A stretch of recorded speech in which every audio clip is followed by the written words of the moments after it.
ถานการณ์แปลกๆที่เกิดขึ้นกับผู้ชายคนหนึ่งระหว่างที่เขาเดินทางไปทำงานในต่างจังหวัดที่เป็นบ้านเกิดของเขาทำให้เขาได้เจอกับเพื่อนเก่าสมัยมัธยมในงานเลี้ยงรุ่นก่อนที่จะเกิดเหตุการณ์หลอนๆที่เขาเองก็ยังหาคำตอบให้กับเรื่องราวเหล่านั้นไม่ได้กับเรื่องที่มีชื่อว่างานเลี้ยงรุ่น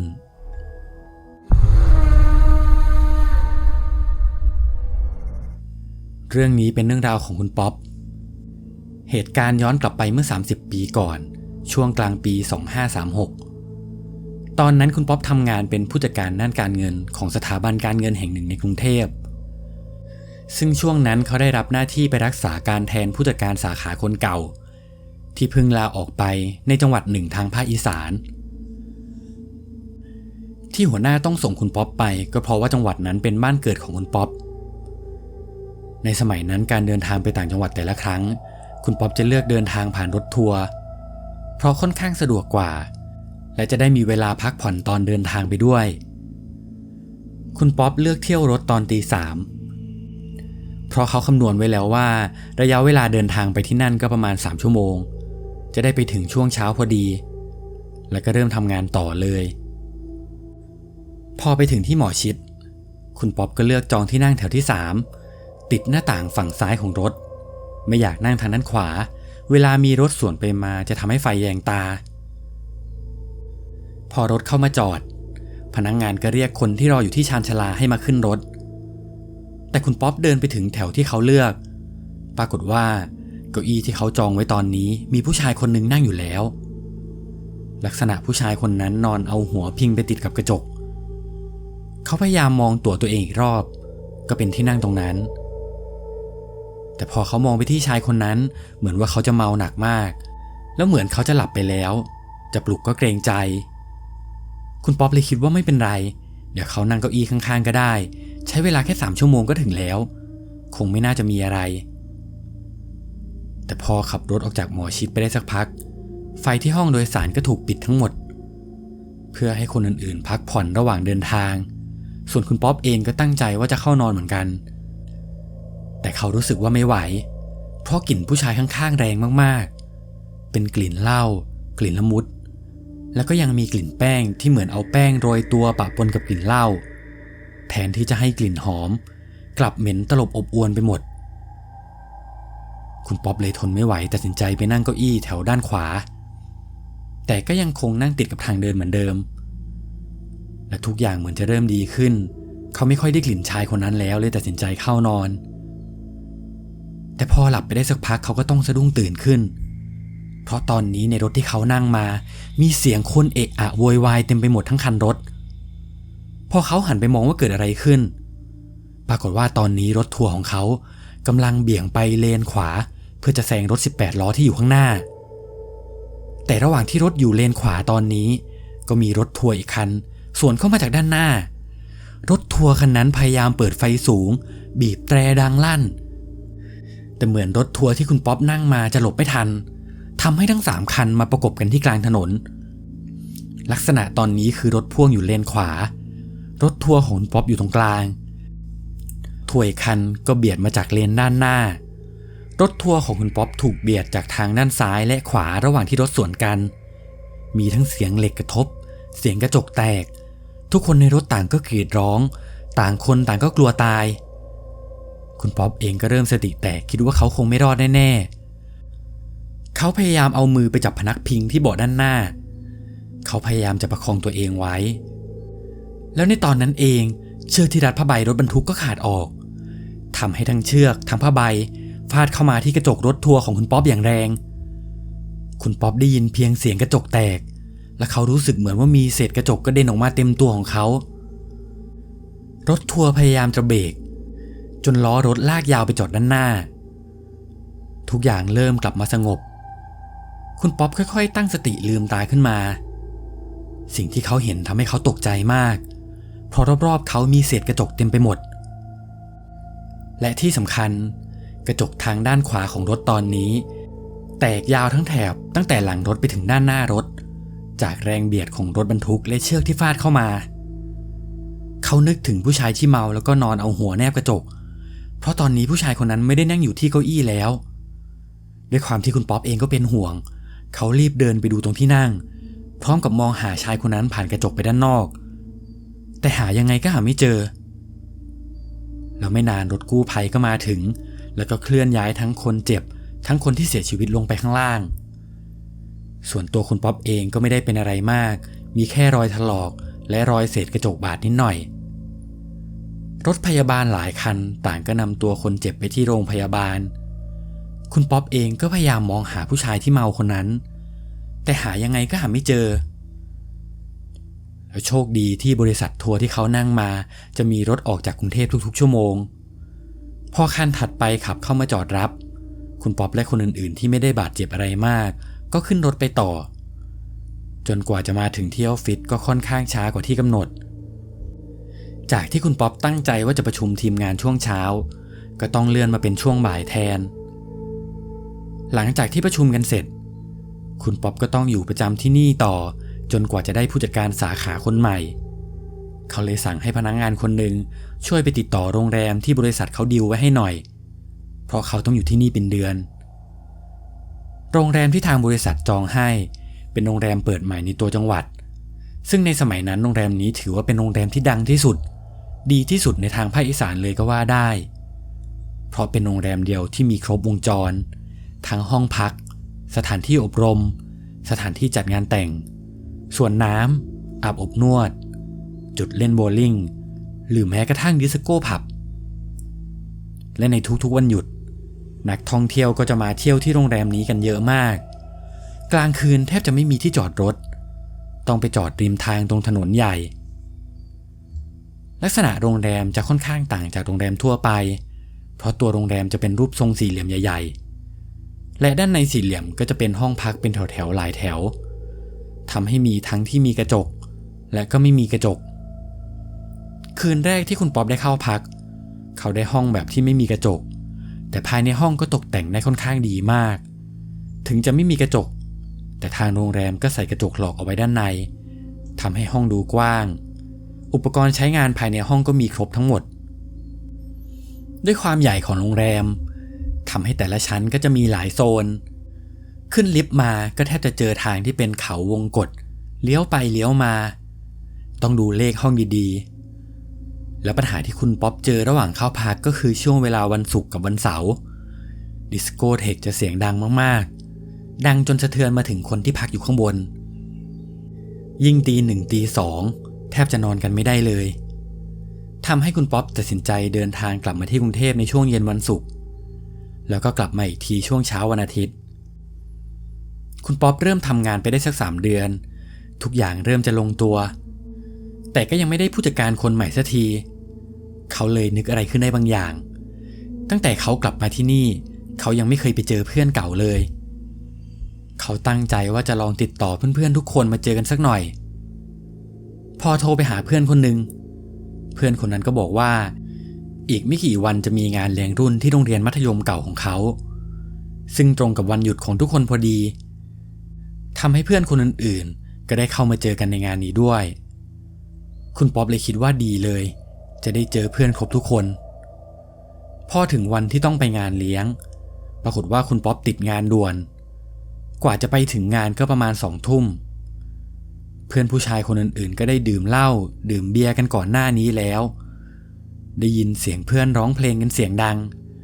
บางคนก็เมาจนแทบจะไม่ได้สติกันแล้วคุณป๊อปก็เข้าไปนั่งร่วมวงกับเพื่อนของเขาด้วยบรรยากาศเริ่มสนุกสนานทั้งเมาเหล้าทั้งเมาบรรยากาศจนเวลาผ่านไปค่อนข้างดึกเพื่อนคนอื่นๆก็เริ่มทยอยกันกลับบ้านคุณป๊อปเองก็เริ่มเมาเขาเดินเข้าไปล้างหน้าล้างตาเดี๋ยวจะต้องขับรถไปที่โรงแรมอีกพอล้างหน้าล้างตาเสร็จระหว่างที่เดินออกมาจากห้องน้ำก็เห็นผู้ชายคนหนึ่งนั่งหลับอยู่ที่โซฟาหน้าห้องน้ำคุณป๊อปพยายามจ้องมองว่าใครมานั่งหลับอะไรตรงนี้พอขยับเข้าไปใกล้ๆก็เห็นว่าคนที่นั่งอยู่ตรงนั้นก็คือสุภชัยเพื่อนสมัยมัธยมของเขาซึ่งสุภชัยเป็นเพื่อนคนหนึ่งที่ค่อนข้างเรียบร้อยพูดจาเพราะและเขาก็ดีกับเพื่อนทุกคนคุณป๊อปเห็นแบบนั้นเขาก็เลยบอกสุภชัยไปว่า สุภชัยกลับบ้านกันได้แล้วตอนนั้นสุภชัยก็ลืมตาขึ้นมาคุณป๊อปเลยถามว่านายได้เอารถมาหรือเปล่าสุภชัยก็สายหัวคุณป๊อปดูสภาพสุภชัยตอนนี้เขาน่าจะเมาหนักมากคุณป๊อปเลยพูดขึ้นไปว่าเอางี้ไหมเดี๋ยวเราไปส่งนายที่บ้านให้สุภชัยก็ตอบตกลงคุณป๊อปเลยเดินนำหน้าสุภชัยไปที่ลานจอดรถระหว่างที่รถกำลังขับออกมาก็บังเอิญไปเจอกับเพื่อนอีกคนชื่อว่าตุ๊ดตู่กำลังยืนสูบบุหรี่อยู่ตุ๊ดตู่เป็นเพื่อนที่เป็นสาวสองซึ่งนิสัยตุ๊ดตู่จะตรงกันข้ามกับสุภชัยเขาจะค่อนข้างพูดมากและเป็นคนที่สนุกสนานเฮฮาคุณป๊อปเห็นแบบนั้นเลยเข้าไปทักทายเพื่อนอ้าวตุ๊ดตู่ยังไม่กลับเหรอจะกลับยังไงตุ๊ดตู่ก็บอกเขามาว่าเดี๋ยวขอติดรถไปลงในตัวเมืองด้วยแล้วกันนะแล้วเดี๋ยวหารถนั่งไปต่อเองพอพูดจบตุ๊ดตู่ก็เปิดประตูหน้ารถเข้ามานั่งข้างๆคุณป๊อปทันทีตอนแรกคุณป๊อปก็คิดว่าอย่างน้อยก็ดีมีเพื่อนนั่งไปด้วยจะได้ช่วยบอกทางไปบ้านของสุภชัยเพราะเขาก็ไม่ได้อยู่ที่นี่มาหลายปีกลัวว่าจะจำเส้นทางไม่ได้แต่ก็ไม่เป็นอย่างที่เขาคิดพอตุ๊ดตู่ขึ้นรถมาเขาก็หงายหน้าหลับไปตรงนั้นทันทีคุณป๊อปกลัวว่าจะหาทางกลับบ้านของสุภชัยไม่เจอเลยหันไปถามสุภชัยบ้านนายอยู่ไหนสุภชัยก็บอกว่าไปตามเส้นทางนี้แล้วเดี๋ยวเขาจะบอกทางต่อ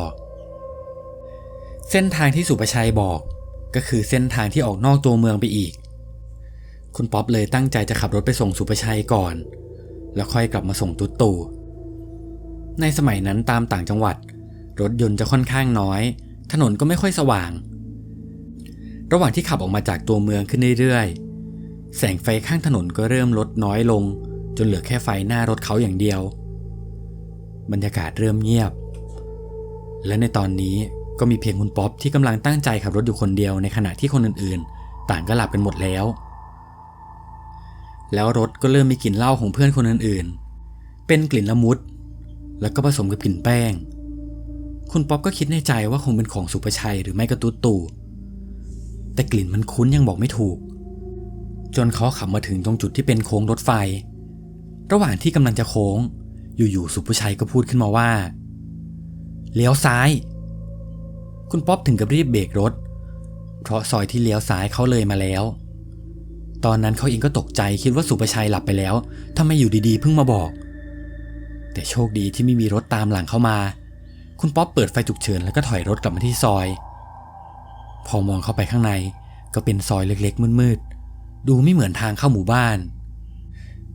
แต่ถ้าสุภชัยบอกให้เลี้ยวเขาก็ต้องเลี้ยวเข้าไปพอเข้าไปได้สักพักทางก็เริ่มแคบขึ้นเรื่อยๆจากถนนคอนกรีตก็เริ่มเป็นถนนดินแดง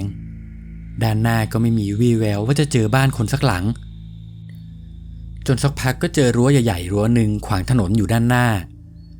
ที่หน้าประตูรั้วมีแม่กุญแจที่ไม่ได้ล็อกคล้องเอาไว้เขาคิดว่าน่าจะเป็นรั้วบ้านสุภชัยเลยจอดรถอยู่หน้ารั้วแล้วตอนนั้นตุ๊ดตู่เองก็ตื่นขึ้นมา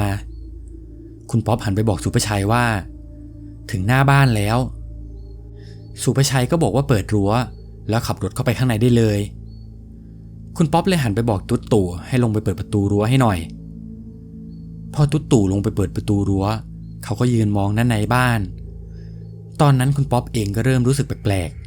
ๆและในตอนนั้นเองแทนที่ตุ๊ดตู่จะกลับขึ้นรถเขากลับวิ่งเข้าไปในรั้วคุณป๊อปคิดว่าตุ๊ดตู่คงน่าจะเคยมาบ้านสุภชัยเลยวิ่งนำเข้าไปเขาไม่ได้สนใจอะไรได้แต่ขับตามพอขับไปเรื่อยๆก็เห็นว่ารอบๆทางเข้าบ้านมีหญ้าขึ้นสูงเต็มไปหมดเขาเองก็คิดในใจว่าบ้านสุภชัยคงจะรวยมากถึงได้มีสนามหญ้าหน้าบ้านใหญ่ขนาดนี้พอเริ่มขับไปด้านหน้าก็เริ่มเห็นไฟอยู่ไกลๆคิดว่าน่าจะเป็นไฟบ้านตุ๊ดตู่ยังคงวิ่งนำไปข้างหน้าต่อจากตอนแรกที่เขาคิดว่าไม่ไกลมากแต่พอขับตามตุ๊ดตู่ไปเรื่อยๆก็เหมือนตุ๊ดตู่จะวิ่งไปอีกทางที่ไม่ใช่เส้นทางของบ้านหลังนั้นเพราะยิ่งขับตามตุ๊ดตู่ไฟบ้านหลังนั้นก็ยิ่งไกลออกไปคุณป๊อปเริ่มคิดว่ามันไม่ใช่แล้ว และตุ๊ตู่ที่วิ่งอยู่ข้างหน้าเองก็เริ่มหอบคุณป๊อปเลยหันไปถามสุภชัยว่าจะถึงบ้านนายแล้วยังแต่สุภชัยกลับพูดมาว่าไม่เชื่อว่าเป็นบ้านกูเหรอถ้าไม่เชื่อมึงก็ขับต่อไปสิเขาพูดพร้อมกับหัวเราะในลำคอคุณป๊อปถึงกับงงทั้งเรื่องที่สุภชัยพูดแล้วก็การพูดจาของเขาเพราะตั้งแต่รู้จักกับสุภชัยมาเขาไม่เคยพูดกูพูดมึงเลยสักครั้งคุณป๊อปเริ่มขับรถช้าๆแต่ก็ยังไม่มีวี่แววว่าจะเจอบ้านคนเขาเลยหันไปถามสุภชัยอีกครั้งเฮ้ยสุภชัยตกลงบ้านนายอยู่อีกไกลไหมและสุภชัยก็พูดเหมือนเดิมไม่เชื่อมึงก็ขับไปแล้วเขาก็หัวเราะในลำคอตอนนี้ตุ๊ตู่เหมือนจะวิ่งต่อไม่ไหวแล้วเขายืนหอบอยู่ข้างหน้าคุณป๊อปเองก็เริ่มจะโมโหเมาก็เมาง่วงก็ง่วงพรุ่งนี้ก็ต้องตื่นไปทำงานเช้าอีกอยากจะรีบกลับเข้าไปนอนพักเขาเลยจะคอกใส่สุภชัยไปว่าตกลงบ้านมึงอยู่ไหนสุภชัยแล้วสุภชัยก็หัวเราะแต่เสียงหัวเราะครั้งนี้ฟังดูหลอนๆแปลกๆเขาหัวเราะพร้อมกับพูดว่ามึงไม่เชื่อใช่ไหมงั้นมึงก็ดูเองคุณป๊อปเลยเปิดไฟสูงหน้ารถสิ่งที่เขาเห็นคือรอบๆมีเนินดินเล็กๆอยู่เต็มพื้นและด้านหน้าเนินดินก็มีป้ายไม้ปักเขียนวันที่อยู่เต็มไปหมดและในตอนนั้นเองตุ๊ตู่ก็คุกเข่าแล้วก็ยกมือไหว้อะไรบางอย่างด้านหน้าคุณป๊อปคิดในใจว่าสุภชัยมันเล่นแรงเกินไปแล้วถึงกับหลอกให้เขาขับเข้ามาในหลุมฝังศพคนไม่มีญาติเขาโกรธมากรีบตะโกนบอกให้ตุ๊ตู่ขึ้นรถแล้วเขาก็วนรถกลับไปทางเดิมพอมาถึงหน้าประตูรั้วเขาก็หันไปบอกตุ๊ตู่เลยว่าเฮ้ยตุ๊ตู่ลงไปปิดประตูรั้วให้หน่อยแต่ตอนนั้นเองสุภชัยที่นั่งอยู่ข้างหลังก็พูดขึ้นมาว่าไม่ต้องเดี๋ยวกูลงที่นี่แล้วกันแล้วเดี๋ยวประตูรั้วกูปิดให้เองด้วยความโมโหที่โดนเพื่อนหลอกให้เข้ามาที่นี่เขาก็ไม่ได้สนใจอะไรปล่อยให้สุภชัยลงข้างทางแล้วก็ขับรถออกมาทันทีคุณป๊อปคิดว่าข้างๆคงจะมีเส้นทางลัดที่จะเข้าไปบ้านสุภชัยได้เลยไม่ได้คิดอะไรหลังจากนั้นเขาก็ขับไปส่งตุ๊ตู่ที่ตัวเมืองแล้วเขาก็ขับกลับมาที่โรงแรมพอเช้ามาประมาณ7 โมงกว่านาฬิกาปลุกก็ดังขึ้นด้วยความที่เขาเองยังคงมีอาการแฮงก์จากเมื่อคืนจากตอนแรกตั้งใจจะเข้าไปทำงานช่วงเช้าแต่สภาพเขาตอนนี้ก็คงจะไม่ไหวเลยตั้งใจจะนอนต่อแล้วก็จะไปเข้าอีกทีช่วงบ่ายพอเขาปิดนาฬิกาปลุกแล้วก็เข้านอนต่อไปได้ไม่นานอยู่ๆก็มีเสียงใครบางคนดังขึ้นมาข้างๆเขาเฮ้ยตื่นไปทำงานได้แล้วแล้วก็เป็นเสียงหัวเราะในลำคอคุณป๊อปพยายามนอนต่อไม่สนใจเสียงนั้นแต่เสียงก็ยังคงดังปลุกอยู่และตอนนั้นเองก็เริ่มมีกลิ่นละมุดพร้อมกับกลิ่นแป้งปะปนมากับเสียงคุณป๊อปคิดในใจว่าคงจะเป็นตุ๊ตู่กับสุภชัยแน่ๆเมื่อคืนเขาคงจะเมาหนักมากแล้วก็พา2 คนนี้เข้ามานอนซึ่งสภาพตอนนั้นคุณป๊อปเองก็ยังคงเมาค้างไม่หายลืมไปว่าพวกเขาได้ไปส่งเพื่อนมาแล้วเมื่อคืนเขาหลับตานอนแล้วก็พูดกับเพื่อนไปว่าพวกนายออกไปก่อนเลยเราไม่ไหวว่ะเมื่อคืนเมามากเดี๋ยวบ่ายๆค่อยไปเคลียร์งานแล้วกันขอนอนก่อนนะพอคุณป๊อปพูดจบเขาก็พยายามนอนต่อแต่ไม่นานจากเสียงปลุกก็กลายเป็นเสียงดุพูดอยู่ในห้องวันนี้วันเกิดมึงนะตื่นแล้วอย่าลืมไปทำบุญให้กูด้วยลูกมึงรออยู่พอได้ยินแบบนั้นเขาก็ถึงกับสะดุ้งตื่นขึ้นเพราะเสียงที่ได้ยินมันค่อนข้างดังมากแต่พอคุณป๊อปลืมตามองรอบๆปรากฏว่าไม่มีใครอยู่ในห้องแล้วเสียงเมื่อกี้มันคืออะไรรู้ได้ยังไงว่าวันนี้เป็นวันเกิดเขาคิดในใจว่าสงสัยจะเมาหนักมากจริงๆแล้วเมื่อคืนน่าจะโกรธมากเลยเก็บเรื่องของสุภชัยเข้ามาฝันเป็นเรื่องเป็นราวเขาพยายามฝืนตัวเองเดินไปเข้าห้องน้ำคิดว่าวันนี้น่าจะทำงานต่อไม่ไหวตั้งใจจะนั่งรถกลับไปบ้านเพื่อจะไปฉลองวันเกิดกับครอบครัวดีกว่าด้วยความที่วันนั้นก็ตรงกับวันศุกร์งานก็ไม่น่าจะเยอะแต่พอทำธุระส่วนตัวเสร็จ เขาก็ขึ้นรถทัวร์กลับกรุงเทพประมาณ9 โมงครึ่งในสมัยนั้นมือถือจะยังไม่ค่อยใช้กันมีเพียงแพดลิงก์ที่เอาไว้ส่งข้อความไปมาหากันได้พอถึงบนรถคุณป๊อปก็นั่งหลับไปเลยตั้งใจจะตื่นมาอีกทีตอนถึงกรุงเทพแล้วแต่ยังไม่ทันจะหลับก็มีเสียงเตือนจากแพดลิงก์ดังขึ้นหลายครั้งพอหยิบขึ้นมาก็เห็นเป็นข้อความ10 กว่าข้อความด้วยความที่เขาเองก็ไม่ไหวได้ตัดสินใจปิดเสียงเพื่อที่จะเข้านอนก่อนแต่แพดลิงก์ก็ยังคงสั่นไม่หยุดคุณป๊อปเลยต้องเปิดขึ้นมาดูข้อความแรกที่เขาเห็นคือมีน้องที่ทำงานส่งข้อความมาหาเขาว่าพี่อยู่ไหนน้องที่สาขาเป็นห่วงตอนนั้นเขาก็เริ่มตกใจว่ามีอะไรข้อความที่2เป็นข้อความของสำนักงานใหญ่พิมพ์มาว่าอยู่ไหนโทรกลับมาที่สำนักงานใหญ่ด่วนข้อความที่3ก็เป็นข้อความของพี่ที่สาขาพิมพ์มาบอกว่าโทรกลับมาหาพี่ด้วยตอนนี้อยู่ไหนเป็นข้อความลักษณะนี้ทุกข้อความเขาเริ่มคิดในใจว่าที่สาขาต้องมีงานอะไรแน่ๆเพราะถ้ามีอะไรผิดพลาดในวันที่เขาไม่อยู่เขาต้องงานเข้าแน่เลยเพราะวันนี้เขาก็ไม่ได้เข้า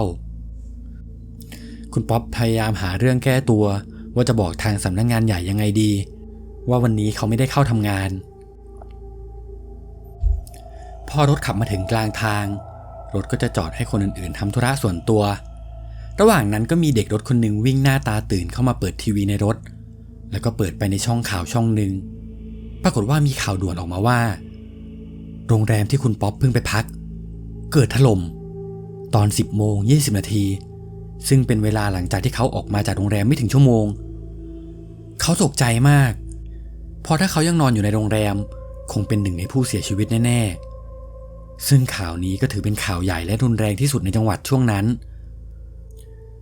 คุณป๊อปเห็นแบบนั้นก็ไม่รู้จะติดต่อคนอื่นๆยังไงพอนั่งรถไปจนถึงกรุงเทพก็ได้โทรไปหาทุกคนว่าเขาปลอดภัยดีแล้วหลังจากวันนั้นเขาก็กลับเข้ามาทำงานที่สาขาต่างจังหวัดอีก3 เดือนจนได้ผู้จัดการสาขาคนใหม่เข้ามาทำงานคุณป๊อปก็ได้ย้ายกลับมาทำงานที่กรุงเทพคืนถัดจากนั้น1 ปีคุณป๊อปก็ได้กลับมาที่ต่างจังหวัดอีกครั้งเพื่อจะไปงานเลี้ยงรุ่นอีกปีแต่รอบนี้เขาเคลียร์งานทุกอย่างจนเสร็จเรียบร้อยแล้วก็ไปถึงตั้งแต่ช่วงเย็นเพื่อนคนอื่นๆก็เริ่มทยอยมากันเรื่อยๆแต่ยังไม่เห็นว่าสุภชัยจะเข้ามาระหว่างที่นั่งคุยกันอยู่คุณป๊อปเลยนึกขึ้นได้ว่าเดี๋ยวจะนินทาสุภชัยซะหน่อยเขาหันไปบอกเพื่อนคนอื่นๆว่าเฮ้ยเรามีเรื่องตลกจะเล่าให้ฟังเมื่อปีที่แล้วสุภชัยมันบอกให้เราไปส่งที่บ้านแล้วมันแกล้งให้เราไปส่งที่ป่าช้าถ้าปีนี้เห็นว่าสุภชัยมันเมาก็ไม่ต้องมีใครไปส่งมันนะพอเขาเล่าจบแทนที่เพื่อนคนอื่นๆจะขำกับมุกของเขาทุกคนกลับเงียบแล้วก็บอกเขาไปว่าปีที่แล้วสุภชัยมันจะมางานเลี้ยงรุ่นเราได้ยังไงเพราะสุภชัยมันตายก่อนวันเลี้ยงรุ่นไปตั้ง5 เดือนแล้วเนี่ยพวกเราก็ยังไปงานศพของสุภชัยกันอยู่เลยเพื่อนคนหนึ่งในกลุ่มเล่าว่าสุภชัยทำงานเกี่ยวกับสินเชื่อ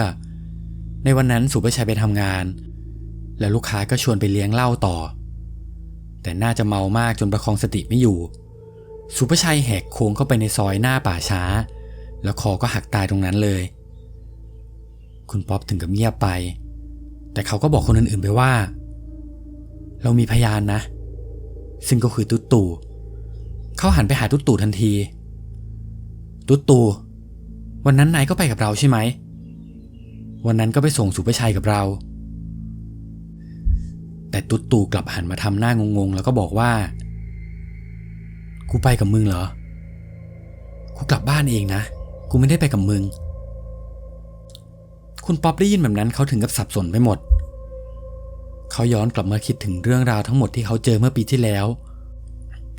ว่าคนที่เขาเจอนอนเมาอยู่บนรถทัวร์แล้วก็มาแย่งที่นั่งเขาคือใครคนที่เขาเจอนอนเมาหน้าห้องน้ำแล้วให้เขาไปส่งที่ป่าช้าคือใครแล้วคนที่มาปลุกเขาคือใครถ้าตุ๊ดตู่ไม่นั่งรถไปกับเขาแล้วใครอีกคนที่ไปด้วยพอคิดไปคิดมา จากกลิ่นที่เขารู้สึกได้ทั้ง3เหตุการณ์เป็นกลิ่นคนเมาแบบเดียวกันแน่ๆหรือว่าวิญญาณจะมาช่วยให้เขารอดจากอุบัติเหตุที่เกิดขึ้นหรือเปล่าซึ่งเรื่องราวทั้งหมดเขาก็ยังหาคำตอบไม่ได้จนถึงทุกวันนี้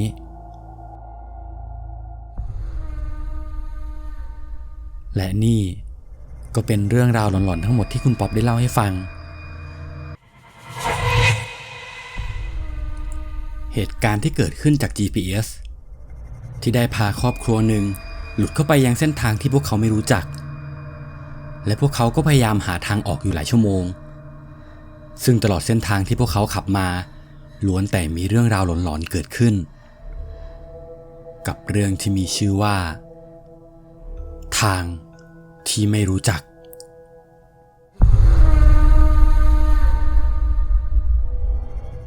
เรื่องนี้เป็นเรื่องราวของคุณแก๊ป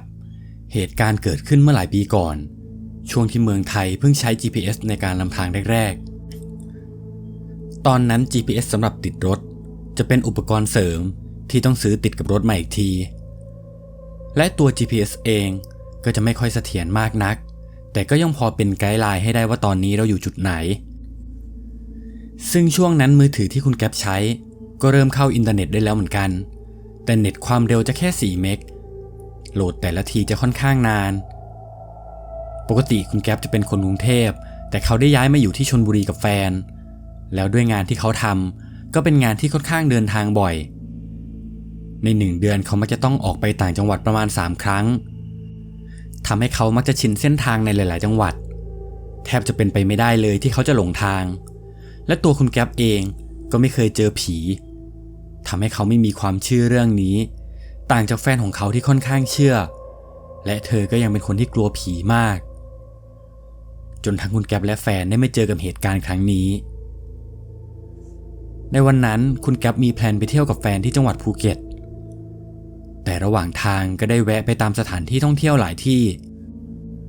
ก่อนจะแวะพักโรงแรมหนึ่งในอำเภอหัวหิน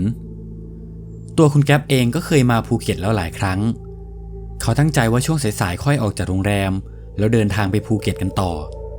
จะได้ไปถึงประมาณ20 ทุ่มไม่อยากให้ถึงที่พักดึกมาก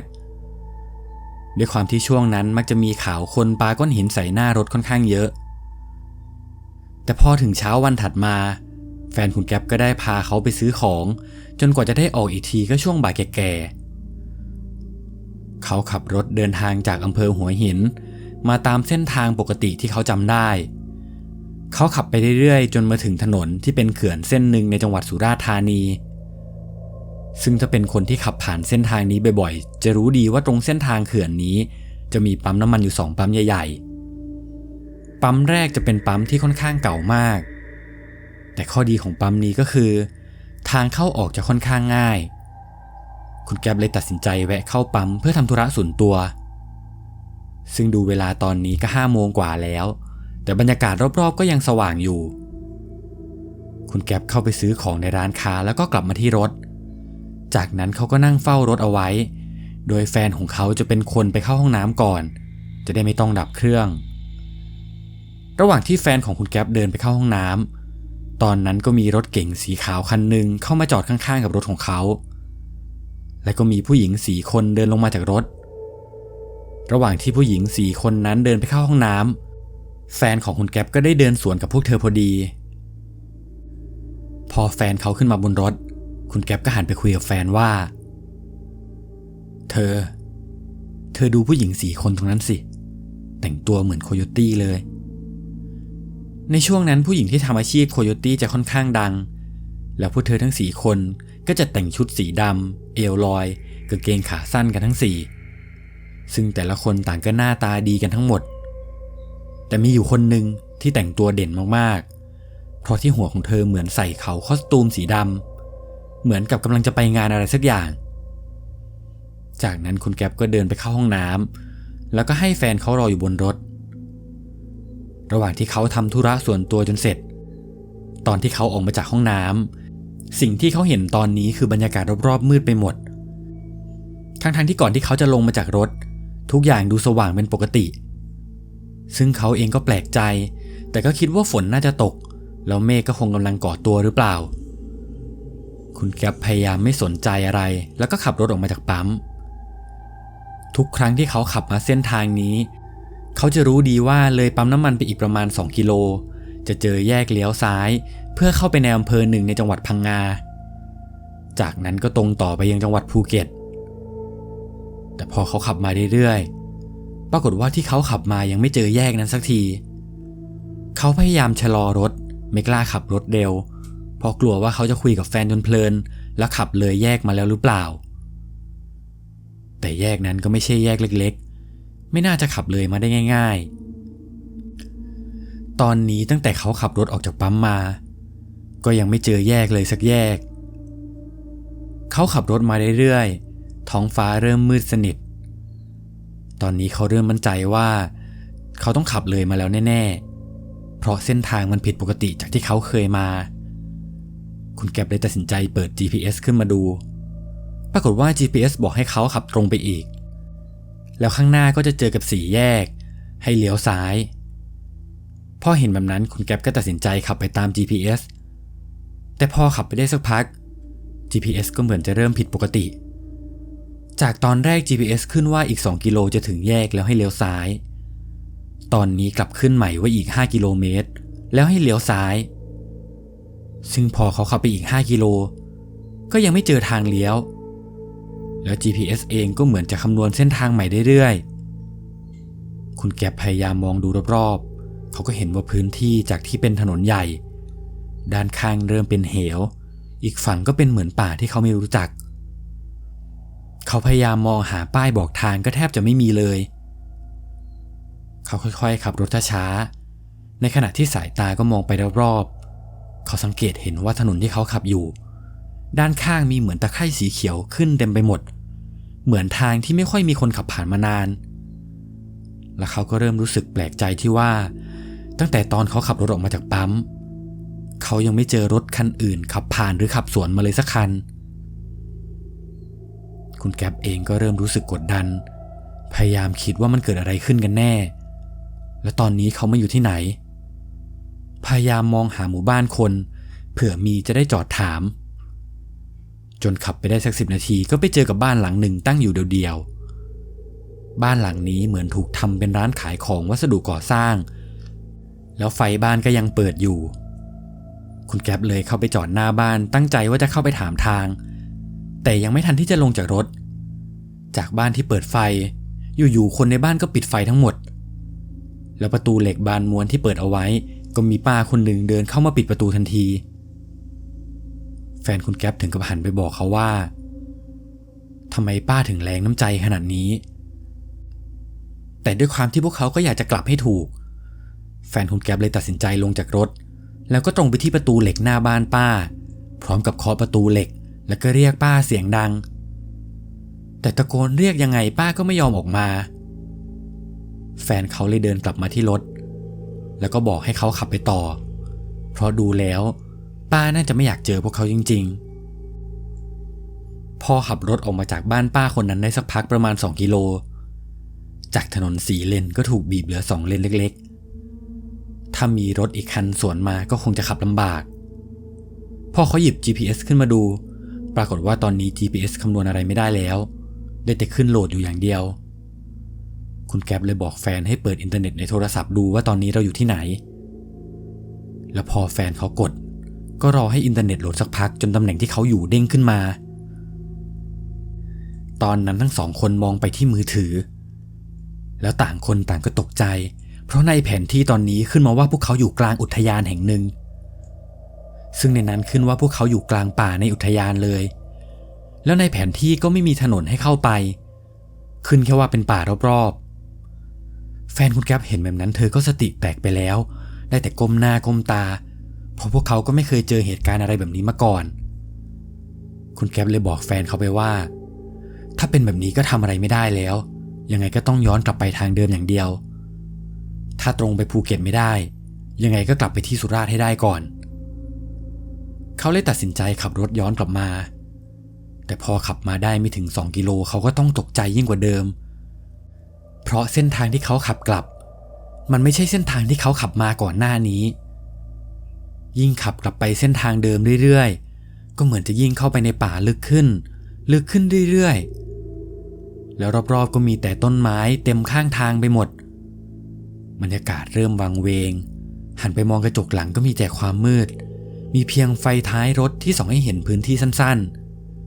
ๆแต่เขาก็จำได้ว่าเขากลับมาทางนี้แน่ๆเพราะมันเป็นเส้นทางตรงยังไงก็ต้องขับกลับระหว่างที่ค่อยๆขับไปข้างหน้าเขาก็เริ่มรู้สึกเหมือนว่ามีอะไรบางอย่างแปลกๆอยู่บนหลังคารถเขารู้สึกเหมือนรถมีความหนักคล้ายกับคนกางแขนกางขาอยู่บนหลังคาเวลารถเข้าโค้งก็จะได้ยินเสียงเหมือนเล็บขูดด้านบนเหมือนคนที่อยู่บนนั้นพยายามใช้เล็บเกาะหลังคาไว้เขาถึงกับขนลุกไปหมดจนมีช่วงหนึ่งที่รถขับตกหลุมเล็กๆเขาก็ได้ยินเสียงบนหลังคาจริงๆเป็นเสียงเหมือนคนเด้งตามจังหวะของรถเขาได้ยินแบบนั้นก็เริ่มจะสติแตกพยายามขับรถเบี่ยงซ้ายเบี่ยงขวาเพื่อจะสะบัดสิ่งที่อยู่บนหลังคาออกไปให้ได้ระหว่างที่เขาหักพวงมาลัยไปทางซ้ายก็ได้ยินเสียงเล็บขูดมาเหมือนเดิมแล้วตอนนั้นเองเขาก็เห็นเหมือนเล็บมือของคนกำลังเกาะขอบกระจกด้านบนของเขาอยู่พร้อมกับมีปลายเส้นผมของผู้หญิงปลิวลงมาตามแรงเหวี่ยงของรถตอนนั้นเขากลัวมากเพราะตัวเขาเองก็ไม่เคยเจอผีพอมาเจอเหตุการณ์แบบนี้เขาก็ทำอะไรไม่ถูกตัวเริ่มชาไปหมดถนนด้านหน้าที่ควรจะเป็นเส้นทางกลับไปที่เดิมก็กลับเล็กลงจนขับไปต่อไม่ไหวเพราะด้านหน้าแคบมากๆเขาตัดสินใจจอดรถแล้วก็คิดว่ายังไงก็ต้องถอยกลับเส้นทางนี้ยังไงก็ไปต่อไม่ได้จากที่ไฟหน้ารถส่องไปมันแคบจนเกินกว่าที่รถยนต์จะขับเข้ามา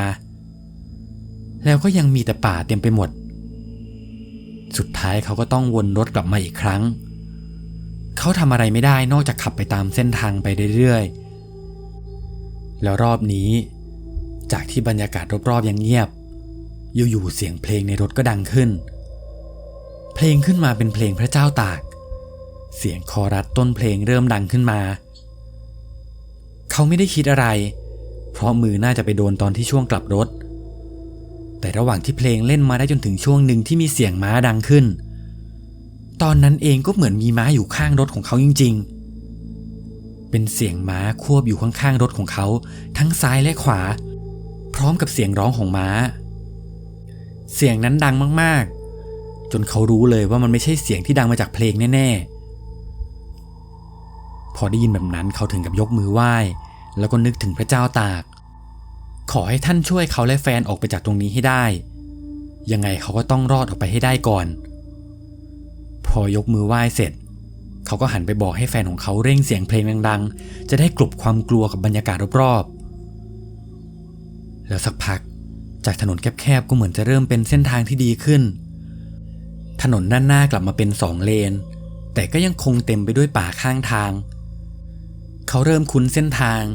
เหมือนว่าเส้นนี้จะเป็นเส้นทางที่เขาขับผ่านมาก่อนหน้าตอนนี้เขาแค่ต้องขับไปให้ถึงร้านค้าที่เขาขับผ่านมาให้ได้ก่อน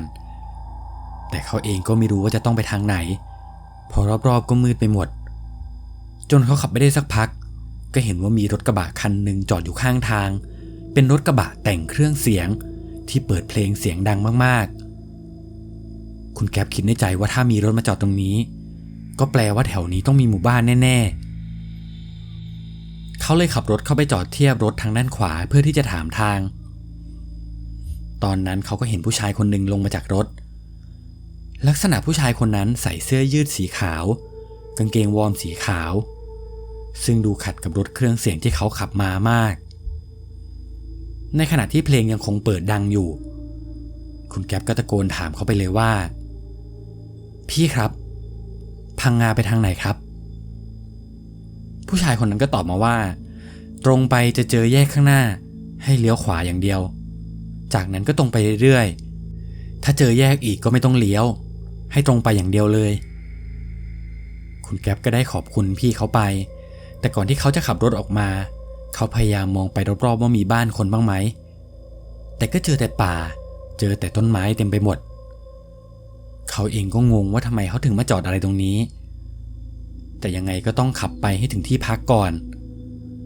พอขับออกมาก็เจอกับ3 แยกจริงๆแต่พอหันไปทางขวา เส้นทางกลับหนักกว่าเดิมจากถนนที่เป็น2 เลนเลี้ยวขวาไปก็จะเป็นถนนเลนเดียวที่รถไม่สามารถสวนกันได้เป็นทางคอนกรีตเล็กๆเขาไม่รู้ว่าจะทำยังไงไม่รู้ว่าใช่แยกนี้หรือเปล่าเลยหันไปถามแฟนว่าเธอเช็คสัญญาณมือถือให้หน่อยว่าขึ้นเส้นทางอะไรไหมเลี้ยวขวาไปจะเจอทางออกหรือเปล่าแฟนคุณแก๊ปก็เลยบอกว่าเลี้ยวเลย GPS บอกว่าเส้นทางนี้แหละเขาเลยตัดสินใจเลี้ยวทันทีเพราะยังไงก็ไม่มีเส้นทางอื่นให้ไปแล้ว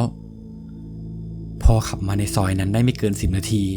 อยู่ๆรถเขาก็มาโผล่ที่หน้าโรงงานปาล์มแห่งหนึ่งซึ่งจุดนั้นมีทั้งร้านก๋วยเตี๋ยวร้านค้าอยู่เต็มไปหมดด้านข้างก็เป็นตลาดกลางคืนที่ยังมีคนเดินอยู่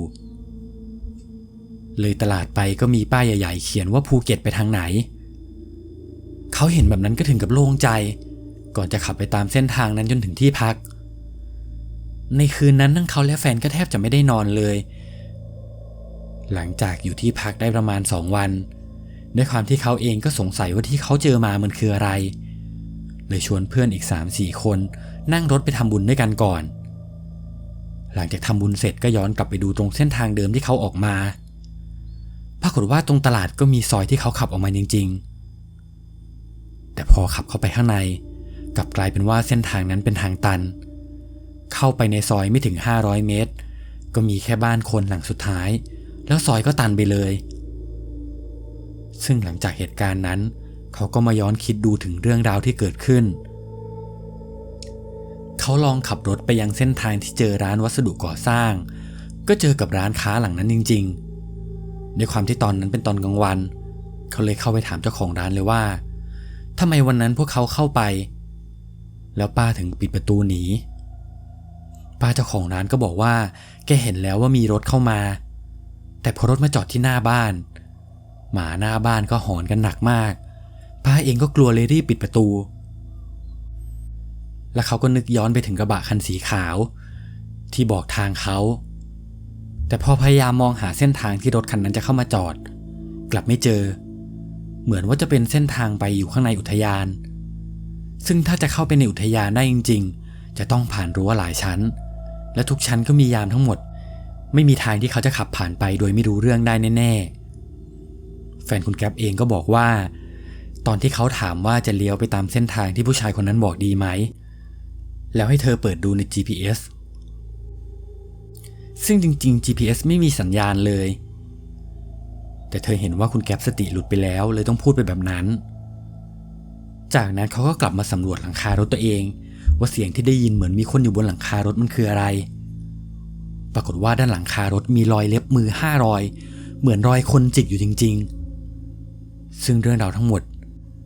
เขาคิดว่าน่าจะเกิดจากที่เขาปากไม่ดีตอนที่เจอผู้หญิง4 คนที่ปั๊มเพราะว่าแฟนของเขาได้บอกว่าตอนที่เดินออกมาจากห้องน้ำเห็นผู้หญิงแค่3 คนเดินสวนเธอออกมาแต่ไม่เห็นผู้หญิงที่มีอะไรบนหัวเหมือนที่เขาเล่าให้ฟังซึ่งเรื่องนี้ก็ยังเป็นเรื่องราวแปลกๆที่คุณแก๊ปเองก็ไม่รู้ว่าเขาไปเจออะไรมา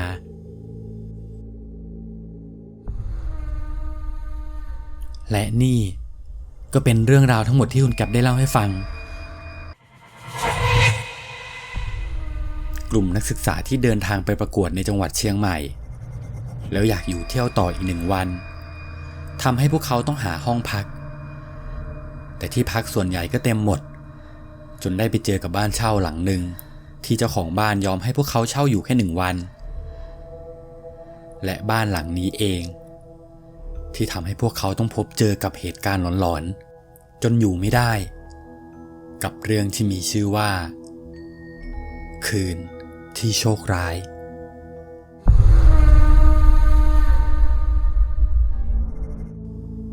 เรื่องนี้เป็นเรื่องราวของคุณเตย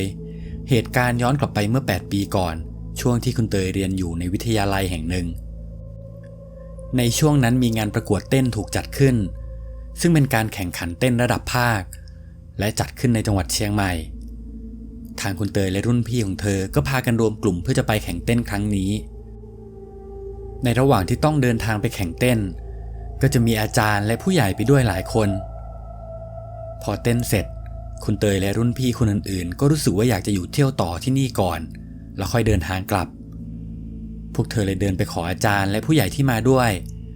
ซึ่งทางอาจารย์ก็ไม่ได้มีปัญหาอะไรปล่อยให้พวกคุณเตยและเพื่อนๆอยู่ต่ออีก1 วันและเดินทางกลับกันเองในวันถัดไปส่วนอาจารย์ก็จะเดินทางกลับกันก่อนพอคุยกันเสร็จคุณเตยและพี่ๆก็เดินทางไปยังหอพักหอหนึ่งซึ่งเป็นหอพักเพื่อนรุ่นพี่คุณเตยหอพักนี้จะอยู่ในตัวเมืองใกล้กับวิทยาลัยชื่อดังแห่งหนึ่งในจังหวัดทำให้รอบๆจะมีบ้านและหอพักหลังอื่นๆค่อนข้างเยอะทุกคนไปนั่งรวมตัวกันที่ห้องพี่คนนั้นเพื่อจะคุยกันว่าพรุ่งนี้จะไปเที่ยวไหนกันต่อดีจากตอนแรกพวกเขาคิดว่าห้องจะใหญ่ตั้งใจจะพักที่นี่ด้วยกันทั้งหมดแต่หอพักกลับเป็นหอพักเล็กๆทั่วไปซึ่งคุณเตยมากัน10 กว่าคนจะให้นอนรวมกันในห้องนี้ห้องเดียวก็คงจะไม่ได้เลยมาประชุมกันว่าจะแบ่งออกเป็น2 กลุ่มให้กลุ่มแรกนอนที่นี่แล้วอีกกลุ่มก็ไปหาหอพักกันข้างนอกเอาคนที่พอมีเงินไปเปิดห้องได้เพราะด้วยความที่พวกเธอเป็นนักศึกษาก็ไม่ได้มีเงินติดตัวอะไรมากนักจนสรุปกันได้ว่าคนที่จะไปหาที่พักข้างนอกมีทั้งหมด6 คนทั้ง6 คนจะเป็นแฟนกันคู่ชายกับหญิงคู่แรกคือคู่ของคุณเตยและแฟนคู่ที่2คือเพื่อนของคุณเตยชื่อว่าแก้วและก็แฟนของเขาและคู่สุดท้ายเป็นคู่ของรุ่นพี่ที่ชื่อว่านุ่นกับแฟนด้วยความที่ตอนนั้นก็เย็นมากแล้วคุณเตยเลยชวนทุกคนไปหาอะไรทานกันก่อนที่จะออกเดินทางไปหาที่พักแต่ระหว่างที่นั่งทานกันทุกคนก็นั่งคุยกันไปด้วยสนุกสนานจนเวลาผ่านไปเกือบ3 ทุ่มคุณเตยเห็นว่ามันเริ่มดึกมากแล้วเลยชวนเพื่อนคนอื่นๆไปหาที่พักกันก่อนเดี๋ยวจะไม่มีที่นอนกันตอนนั้นก็ไม่ได้มีใครเป็นคนพื้นที่เลยตัดสินใจเหมารถแดงแล้วบอกให้คนขับรถช่วยขับหาโรงแรมพักแต่พวกเขาลืมไปว่าช่วงที่เขามาเป็นช่วงฤดูหนาวและก็มีคนมาแข่งเต้นจากจังหวัดอื่นค่อนข้างเยอะทำให้โรงแรมหลายๆที่ต่างก็เต็มกันหมดแม้กระทั่งม่านรูดห้องพักรายวันห้องพักรายชั่วโมงก็เต็มพวกเขาหากันเกือบ2 ชั่วโมงก็ยังไม่ได้ที่พักเลยกลับมาที่ห้องเพื่อนของรุ่นพี่อีกครั้งเพื่อจะมานั่งคุยกันว่าจะเอายังไงกันต่อดีพี่คนหนึ่งที่เป็นเจ้าของห้องก็ออกความคิดเห็นมาว่าหาห้องพักรายเดือนหรือบ้านเช่ารายเดือนแถวนี้ดูไหมเพราะถัดจากซอยหอพักนี้ไปก็มีหลายหลังที่ปล่อยให้เช่าเป็นรายเดือนแล้วค่อยโทรบอกเจ้าของว่าขอเช่าแค่วันเดียวก็ได้พอทุกคนตกลงกันได้แบบนั้นก็พากันเดินลงมาจากหอพักแล้วก็แยกย้ายกันไปหาพื้นที่ที่ปล่อยให้เช่าตามซอยจนคุณเตยกับแก้วเดินไปเจอกับบ้านหลังหนึ่งที่ปิดป้ายว่าให้เช่ารายเดือนลักษณะบ้านก็เป็นบ้าน2 ชั้นด้านล่างเป็นปูนด้านบนเป็นไม้ดูเหมือนจะเป็นบ้านทั่วๆไปของโซนนั้นพวกเขารู้สึกสนใจบ้านหลังนี้เพราะอยู่ในชุมชนรอบๆก็มีบ้านหลายหลังอยู่ติดๆกันเลยตัดสินใจโทรไปตามเบอร์โทรบนป้ายหน้าบ้านก่อนจะมีป้าคนหนึ่งรับสายน้ำเสียงป้าดูเหมือนจะเพิ่งตื่นคุณเตยเลยรีบบอกป้าไปว่าพวกเธอต้องการจะขอเช่าบ้านหลังนี้1 คืนเพราะเธอหาโรงแรมมาหลายที่แล้วไม่มีที่ไหนว่างเลยอยากให้เจ้าของบ้านช่วยปล่อยให้เธอเช่าหน่อยพอเจ้าของบ้านได้ยินเขาก็บอกให้คุณเตยรออยู่หน้าบ้านก่อนเดี๋ยวแกจะลงมาแล้วไม่ถึง5 นาทีก็มีป้าแก่ๆคนหนึ่งเดินลงมาจากบ้านหลังข้างๆติดกับบ้านที่คุณเตยจะเช่าสีหน้าป้าดูเหมือนจะเพิ่งตื่นแกดูค่อนข้างงัวเงียคุณเตยเลยถามป้าไปว่าป้าคิดค่าเช่ายังไงพวกเตยจะขอนอนแค่คืนเดียวป้าก็ถามกลับมาว่าจะนอนกันกี่คน6 คนใช่ไหมที่บ้านมีทั้งหมด3 ห้องจะเช่าทั้ง3 ห้องเลยหรือเปล่าป้าจะได้เปิดให้ทุกห้องเลยคุณเตยได้ยินแบบนั้นก็รีบตอบตกลงป้าไปเพราะพวกเธอเองต่างก็มากันเป็นคู่จะได้สะดวกกันด้วยแล้วป้าก็บอกว่าถ้าอย่างนั้นป้าจะขอค่าเช่าแค่ 1,000 ละกันหลังจากตกลงกันได้ป้าก็เดินมาเปิดประตูรั้วให้แล้วก็พาทุกคนเข้าไปในบ้านที่ชั้นล่างจะมีห้องนอนอยู่1 ห้องซึ่งเดินเข้าไปก็จะเจอห้องนี้อยู่ขวามือเลย แก้วเพื่อนของคุณเตยขออยู่ห้องนี้กับแฟนถัดจากห้องนี้ไปก็จะเป็นบันไดไม้สำหรับขึ้นไปชั้น2ป้าได้พาคุณเตยและนุ่นขึ้นไปดูห้องที่2ห้องนี้จะเป็นห้องที่อยู่ติดกับบันไดทางเดินพอขึ้นไปถึงชั้น2ก็จะเจอกับห้องนี้อยู่ขวามือพอป้าเปิดประตูห้องให้ก็เห็นว่าสภาพห้องนี้ค่อนข้างเก่าข้างในไม่มีหน้าต่างดูค่อนข้างอึมครึมแต่ทั้งเตียงทั้งตู้ก็ยังใช้งานได้ตามปกติจนมาถึงห้องสุดท้ายเป็นห้องที่คุณเตยและแฟนต้องเข้าไปนอนห้องนี้อยู่ฝั่งตรงข้ามกับห้องของนุ่นแต่ต้องเดินตรงไปจนสุดทางเดินซึ่งประตูห้องนี้กับห้องนุ่นจะอยู่ตรงกันพอดีพอไปหยุดอยู่หน้าห้องทั้งคุณเตยและแฟนต่างก็มองหน้ากันทั้งสองคนต่างก็รู้สึกว่ามันแปลกๆเพราะห้องนี้เป็นห้องเดียวที่มีโซ่กับแม่กุญแจคล้องปิดห้องเอาไว้แล้วที่น่ากลัวไปกว่านั้นคือหน้าประตูห้องมียันสีแดงขนาดเท่ากับกระดาษ A4 แปะอยู่คุณเตยได้แต่เงียบยังไม่กล้าพูดอะไรจนป้าได้ไขกุญแจเข้าไปในห้องแล้วก็เปิดประตูให้พวกเขาดูป้าพูดขึ้นมาว่าลองเข้าไปดูข้างในห้องก่อนกันแล้วกันนะในใจคุณเตยก็กลัวเลยให้แฟนของเขานำเข้าไปก่อนในห้องนี้ค่อนข้างมืด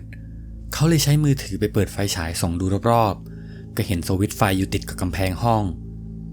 แต่พอเอื้อมมือเข้าไปเปิดกลับกลายเป็นว่าไฟเปิดไม่ติดแฟนคุณเตยเลยส่องเข้าไปที่เตียงเห็นว่าห้องนี้ไม่สามารถนอนได้เลยเตียงก็พังตู้ก็พังและห้องก็ยังมีฝุ่นขึ้นเต็มไปหมดเหมือนห้องไม่เคยทำความสะอาดมานานมากแล้วพอเขาเดินไปดูในห้องน้ำก็เห็นชัดเลยว่าห้องนี้แทบจะไม่เคยถูกใช้เพราะมีทั้งกลิ่นอับและคราบสกปรกเต็มไปหมดคุณเตยเลยตั้งใจว่าเดี๋ยวเธอจะไปนอนกับแก้วข้างล่างดีกว่าระหว่างที่เธอหันกลับไปข้างหลังเพื่อจะไปบอกป้าแต่ตรงนั้นกลับไม่มีป้าอยู่แล้วและตอนนั้นคุณเตยเองก็กลัวเลยรีบพาแฟนออกมาข้างนอกแล้วเธอก็ล็อกประตูห้องกลับไปเหมือนเดิมก่อนที่เธอจะลงไปข้างล่างก็เห็นว่าป้ายืนคุยอยู่กับแก้วและนุ่นอยู่คุณเตยเข้าไปบอกป้าว่าเดี๋ยวเตยจะขอนอนห้องเดียวกับแก้วนะป้าเพราะห้องข้างบนมันนอนไม่ได้ไฟก็ไม่ติดเตียงก็หักป้าก็ตอบมาว่าอ้าวเหรองั้นก็ได้เดี๋ยวป้าไปเอาที่นอนกับหมอนแล้วก็ผ้าห่มมาเสริมให้ป้าเดินกลับไปที่บ้านสักพักป้าก็เอาที่นอนมาเสริมให้คุณเตยแล้วพวกเขาก็ยื่นเงินให้ป้า 1,000 บาทก่อนที่ป้าจะเดินกลับบ้านไปทุกคนรีบพากันจัดชุดเสื้อผ้าเข้าตามที่นอนของตัวเองจนเวลาผ่านไปเกือบเที่ยงคืนกว่าแก้วเพื่อนของคุณเตยเริ่มหิวเธอเลยชวนคนอื่นๆไปหาอะไรกินกันข้างนอกแต่ตอนนั้นคุณเตยก็คุยกับแฟนว่าเดี๋ยวเธอจะขอนอนรออยู่ที่บ้านให้พวกเขาไปกินกันเลยเพราะคุณเตยเองก็อยากเก็บเงินไว้เที่ยวพรุ่งนี้ทีเดียวจากนั้นคู่ของแก้วและนุ่นก็ออกไปข้างนอกกันส่วนคุณเตยก็เปิดเพลงนอนเล่นกับแฟนไปเรื่อยๆระหว่างรอคนอื่นๆให้กลับมาเวลาผ่านไปสักพักอยู่ๆเธอก็ได้ยินเสียงอะไรบางอย่างข้างบนบ้านเป็นเสียงคนเขย่ากลอนประตูเสียงดังมาจากห้องที่คุณเตยขึ้นไปดูก่อนหน้านี้คุณเตยกับแฟนมองหน้ากันตอนนี้ไม่มีใครอยู่ในบ้านนอกจากพวกเขา2 คนแต่คุณเตยเองก็พยายามไม่พูดอะไรได้แต่เงียบแล้วสักพักจากเสียงเขย่ากุญแจก็กลายเป็นเสียงคนเดินอยู่บนบ้านเป็นเสียงเท้าที่หนักมากๆย่ำไปย่ำมาอยู่หน้าประตู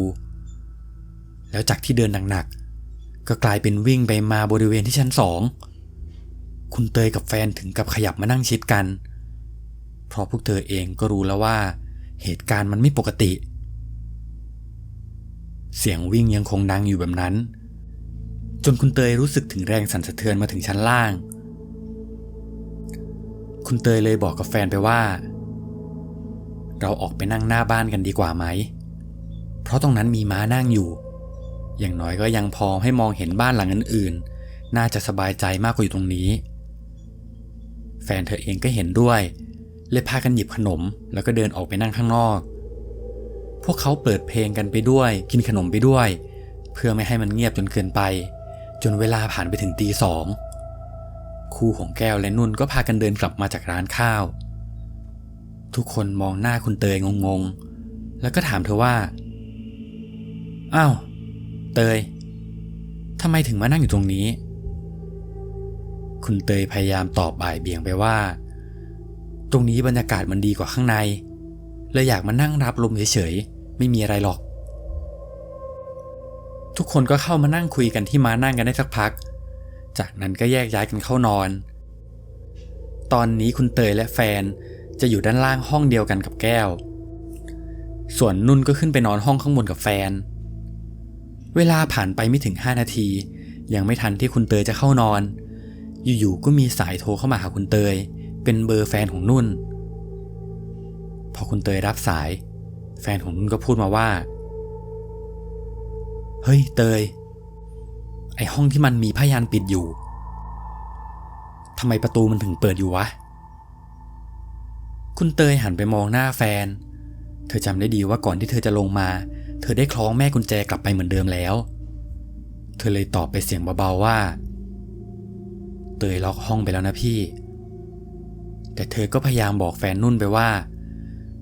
ไม่มีอะไรหรอกพี่นอนไปเถอะอีกไม่กี่ชั่วโมงก็เช้าแล้วแฟนของนุ่นก็เหมือนจะไม่ได้กลัวอะไรเขาเลยวางสายไปหลังจากวางสายไม่ถึง5 นาทีจากห้องที่เงียบๆอยู่ๆก็ได้ยินเสียงคนเดินดังขึ้นมาอีกครั้งรอบนี้ก็เหมือนเดิมรอยเท้านั้นเดินได้แค่2 ก้าวแล้วเท้านั้นก็วิ่งรัวๆพร้อมกับย่ำพื้นเสียงดังมากกว่ารอบที่แล้วทำให้ห้องด้านล่างสั่นไปหมดและทั้ง4 คนในห้องต่างก็ได้ยินเสียงเป็นเสียงเดียวกันในตอนนั้นเองแฟนของนุ่นก็โทรมาหาคุณเตยอีกครั้งเตยพี่ว่ามันมีคนมาวิ่งหน้าห้องพี่ว่ะทุกคนในห้องก็ได้ยินกันหมดเพราะคุณเตยได้เปิดลำโพงเอาไว้แต่ก็ไม่มีใครตอบกลับแฟนของนุ่นต่างคนต่างก็เงียบก่อนที่แฟนของนุ่นจะพูดขึ้นมาอีกว่าเตยได้ยินเสียงคนวิ่งไหมคุณเตยรีบตอบกลับไปทันทีเลยว่าอย่าไปสนใจเลยพี่นอนไปเถอะเดี๋ยวก็เช้าแล้วเพื่อนคนอื่นๆก็พยายามบอกให้แฟนของนุ่นไม่ต้องไปคิดมากเหมือนกันต่างคนต่างก็พูดปลอบๆไปว่าน่าจะเป็นเสียงหนูก่อนที่แฟนของนุ่นจะวางไปอีกรอบคุณเตยเดินไปเปิดไฟในห้อง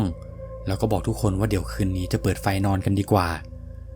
พอเธอเองก็เริ่มรู้สึกกลัวกับสิ่งแปลกๆที่เกิดขึ้นในบ้านหลังจากที่เสียงนั้นเงียบไปไม่ถึง5 นาทีก็มีเสียงเท้าดังขึ้นอีกครั้งรอบนี้เหมือนวิ่งไปด้วยทุบพื้นไปด้วยเหมือนตั้งใจจะทำเสียงให้ดังที่สุดและเหมือนเสียงจะยังไม่ยอมหยุดยังคงวิ่งอยู่แบบนั้นจนเกือบ10 นาทีแล้วเสียงวิ่งก็ค่อยๆเงียบไปจากนั้นก็มีสายแฟนของนุ่นโทรเข้ามาอีกครั้งรอบนี้เขาพูดเสียงสั่นๆเหมือนกับกลัวอะไรบางอย่างเฮ้ยพวกมึงกูไม่ไหวแล้วว่ะพวกมึงมารับกูหน่อยกูไม่กล้าเปิดประตูออกไปขึ้นมารับกูหน่อยนะซึ่งระหว่างที่แฟนของนุ่นพูดทุกคนต่างก็ได้ยินเสียงนุ่นร้องไห้อยู่ข้างๆพอทุกคนได้ยินแบบนั้นเลยบอกไปว่าโอเคพี่ใจเย็นๆก่อนนะตั้งสติก่อนเดี๋ยวจะขึ้นกันไปเดี๋ยวนี้เลยทุกคนมายืนรวมตัวกันแล้วก็ค่อยๆเดินขึ้นบันไดไปช้าๆจนไปถึงชั้น2พอคุณเตยหันไปมองห้องที่มียันแปะอยู่ปรากฏว่าห้องนั้นก็ถูกโซ่กุญแจล็อกอยู่ตามปกติไม่ได้เป็นเหมือนที่แฟนนุ่นโทรมาบอกตอนแรกพอถึงห้องนุ่นคนอื่นๆก็รีบเปิดประตูเข้าไปทันทีโดยที่คุณเตยยืนรออยู่หน้าห้องเพราะเห็นว่าในห้องมีคนเข้าไปเยอะแล้วภายในห้องตอนนี้ไฟถูกเปิดอยู่เห็นตัวนุ่นนั่งกุมเข่าร้องไห้อยู่บนเตียงในขณะที่แฟนของนุ่นดูลุกลี้ลุกลนหน้าซีดไปหมดทุกคนเลยถามไปว่าเกิดอะไรขึ้นเป็นอะไรกันแต่แฟนของนุ่นก็บอกว่าอย่าเพิ่งมาถามอะไรกันตอนนี้ขอเก็บของก่อนแล้วเดี๋ยวลงไปคุยกันข้างล่าง ระหว่างที่แฟนของนุ่นกำลังวุ่นกับการเก็บของอยู่นั้น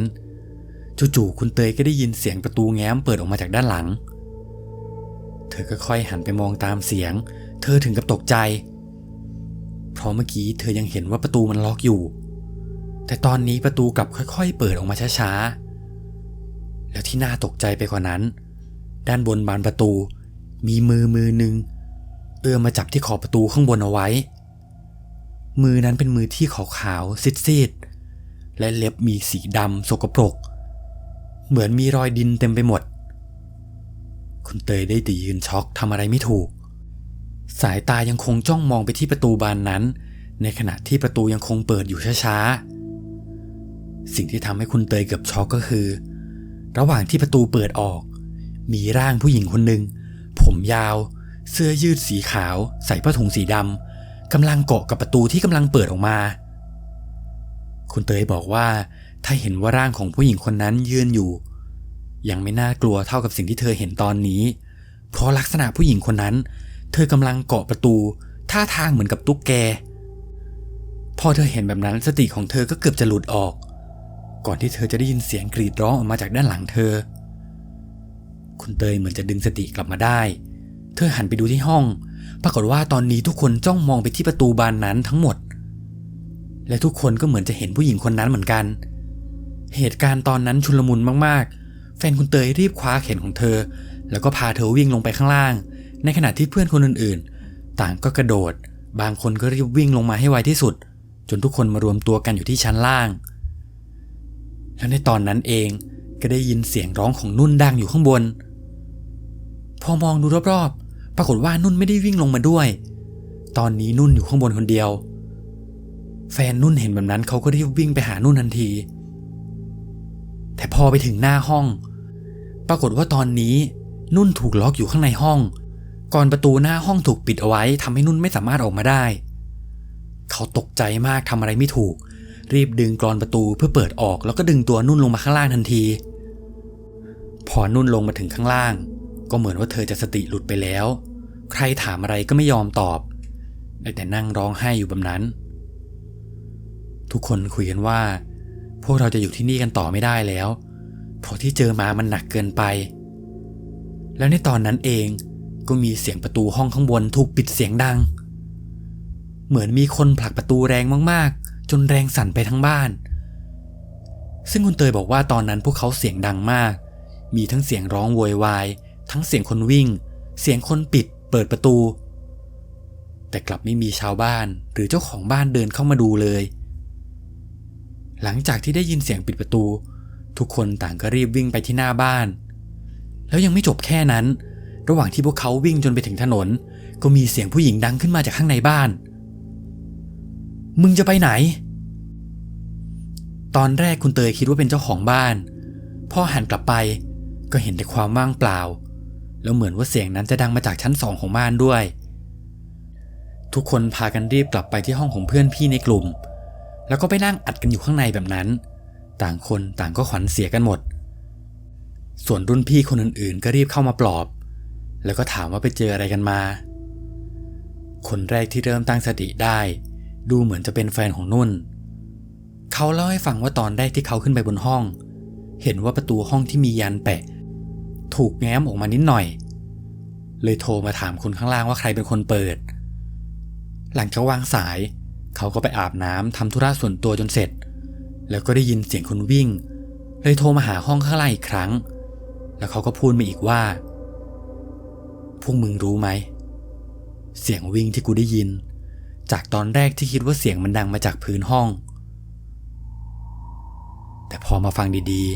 ๆมันเป็นเสียงที่ดังมาจากบนเพดานแล้วก็ดังมาจนถึงหน้าประตูเหมือนมันไต่กำแพงแล้วมันก็มาเงียบไปตรงนั้นพอวางสายไปกำลังจะเข้านอนก็ได้ยินเสียงวิ่งอีกรอบด้วยความสงสัยรอบนี้เขาเลยตัดสินใจแง้มประตูไปดูว่ามันเป็นเสียงอะไรกันแน่ที่มันอยู่บนเพดานแต่พอเปิดประตูออกไปช้าๆเสียงวิ่งก็เงียบไปแล้วสิ่งที่เขาเห็นก็ทำให้เขาทนอยู่ต่อไม่ไหวเพราะประตูที่มียันปิดอยู่จากที่แง้มตอนนี้ประตูถูกเปิดออกและที่สำคัญ หน้าประตูบานนั้นมีผู้หญิงนั่งยองๆหันหลังให้เขาอยู่หน้าประตูแล้วเหมือนเธอจะรู้ว่าเขากำลังแอบดูเธอค่อยๆหันหัวกลับมาช้าๆเขากลัวมากเลยรีบปิดประตูก่อนที่จะโทรบอกให้ทุกคนขึ้นมารับซึ่งเขาเชื่อเลยว่าสิ่งที่เขาเห็นไม่ใช่คนแน่ๆพอทุกคนได้ฟังเรื่องราวทั้งหมดในคืนนั้นก็ไม่มีใครนอนหลับเลยทุกคนอยู่กันจนถึงเช้าแล้วจากที่จะไปเที่ยวกันต่างก็รีบพากันเดินทางกลับและนี่ก็เป็นเรื่องราวหลอนๆทั้งหมดที่คุณเตยได้เล่าให้ฟังเด็กผู้หญิงคนหนึ่งที่เป็นชาวต่างชาติได้เดินทางเข้ามาเยี่ยมบ้านเกิดที่ไทยก่อนที่เด็กคนนี้จะไปเล่นกับตุ๊กตานางรำในศาลเจ้าที่แห่งหนึ่งและตั้งแต่ตอนนั้นเด็กผู้หญิงคนนี้ก็เริ่มมีอาการแปลกๆจนเกิดเรื่องราวที่ทุกคนไม่คาดคิดขึ้นกับเรื่องที่มีชื่อว่าของไม่น่าเล่น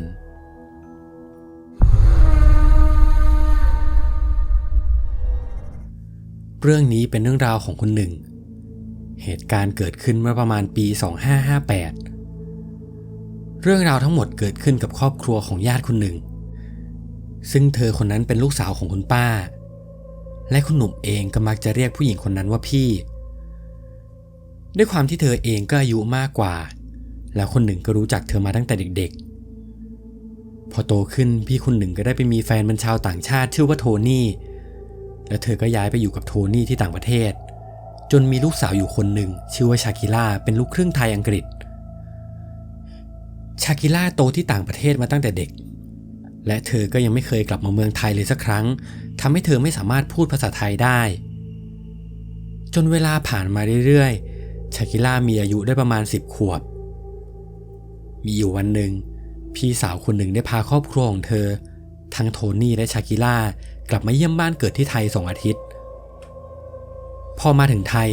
คุณหนึ่งก็พาทุกคนไปเที่ยวที่จังหวัดอยุธยาตอนนั้นก็พากันไปหลายที่มากๆจนเวลาผ่านไปเกือบเที่ยงทุกคนก็ไปเที่ยวกันต่อที่เมืองเก่าแห่งหนึ่งในจังหวัดระหว่างที่กำลังเดินชมเมืองเก่าอยู่ๆชากิล่าก็หยุดเดินแล้วก็จ้องมองไปที่อะไรบางอย่างพอทุกคนหันไปมองก็เห็นว่าชากิล่ากำลังมองตรงไปที่ศาลตายายใหญ่ๆศาลหนึ่งแล้วชากิล่าก็เดินตรงไปที่ศาลนั้น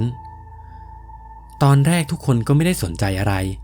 เพราะคิดว่าเธอคงจะเดินเข้าไปดูเฉยๆที่ต่างประเทศคงจะไม่มีอะไรแบบนี้ให้เห็นคุณหนึ่งบอกว่าลักษณะศาลตายายที่ตั้งอยู่ตรงนั้นจะค่อนข้างใหญ่เป็นศาลไม้มีเสา4 เสาและที่หน้าศาลก็จะมีตุ๊กตานางรำตุ๊กตาคนนั่งคุกเข่าตั้งอยู่เต็มไปหมดด้วยความที่ชากิล่าไม่ได้อยู่เมืองไทยแล้วตัวชากิล่าเองก็เป็นคนที่ชื่นชอบพวกตุ๊กตาอะไรพวกนี้มากๆด้วยความเด็กของชากิล่าทำให้เธอมีนิสัยค่อนข้างซนแล้วเด็กต่างชาติก็มักจะกล้าแสดงออกมากกว่าเด็กไทยเห็นอะไรก็อยากจะหยิบจับไปหมดบวกกับเธอเองก็ไม่รู้ด้วยว่าสิ่งที่อยู่ข้างหน้าคืออะไรน่าจะคิดว่าเป็นของเล่นชากิล่าเลยเดินไปหยิบตุ๊กตานางรำจากศาลขึ้นมาเล่น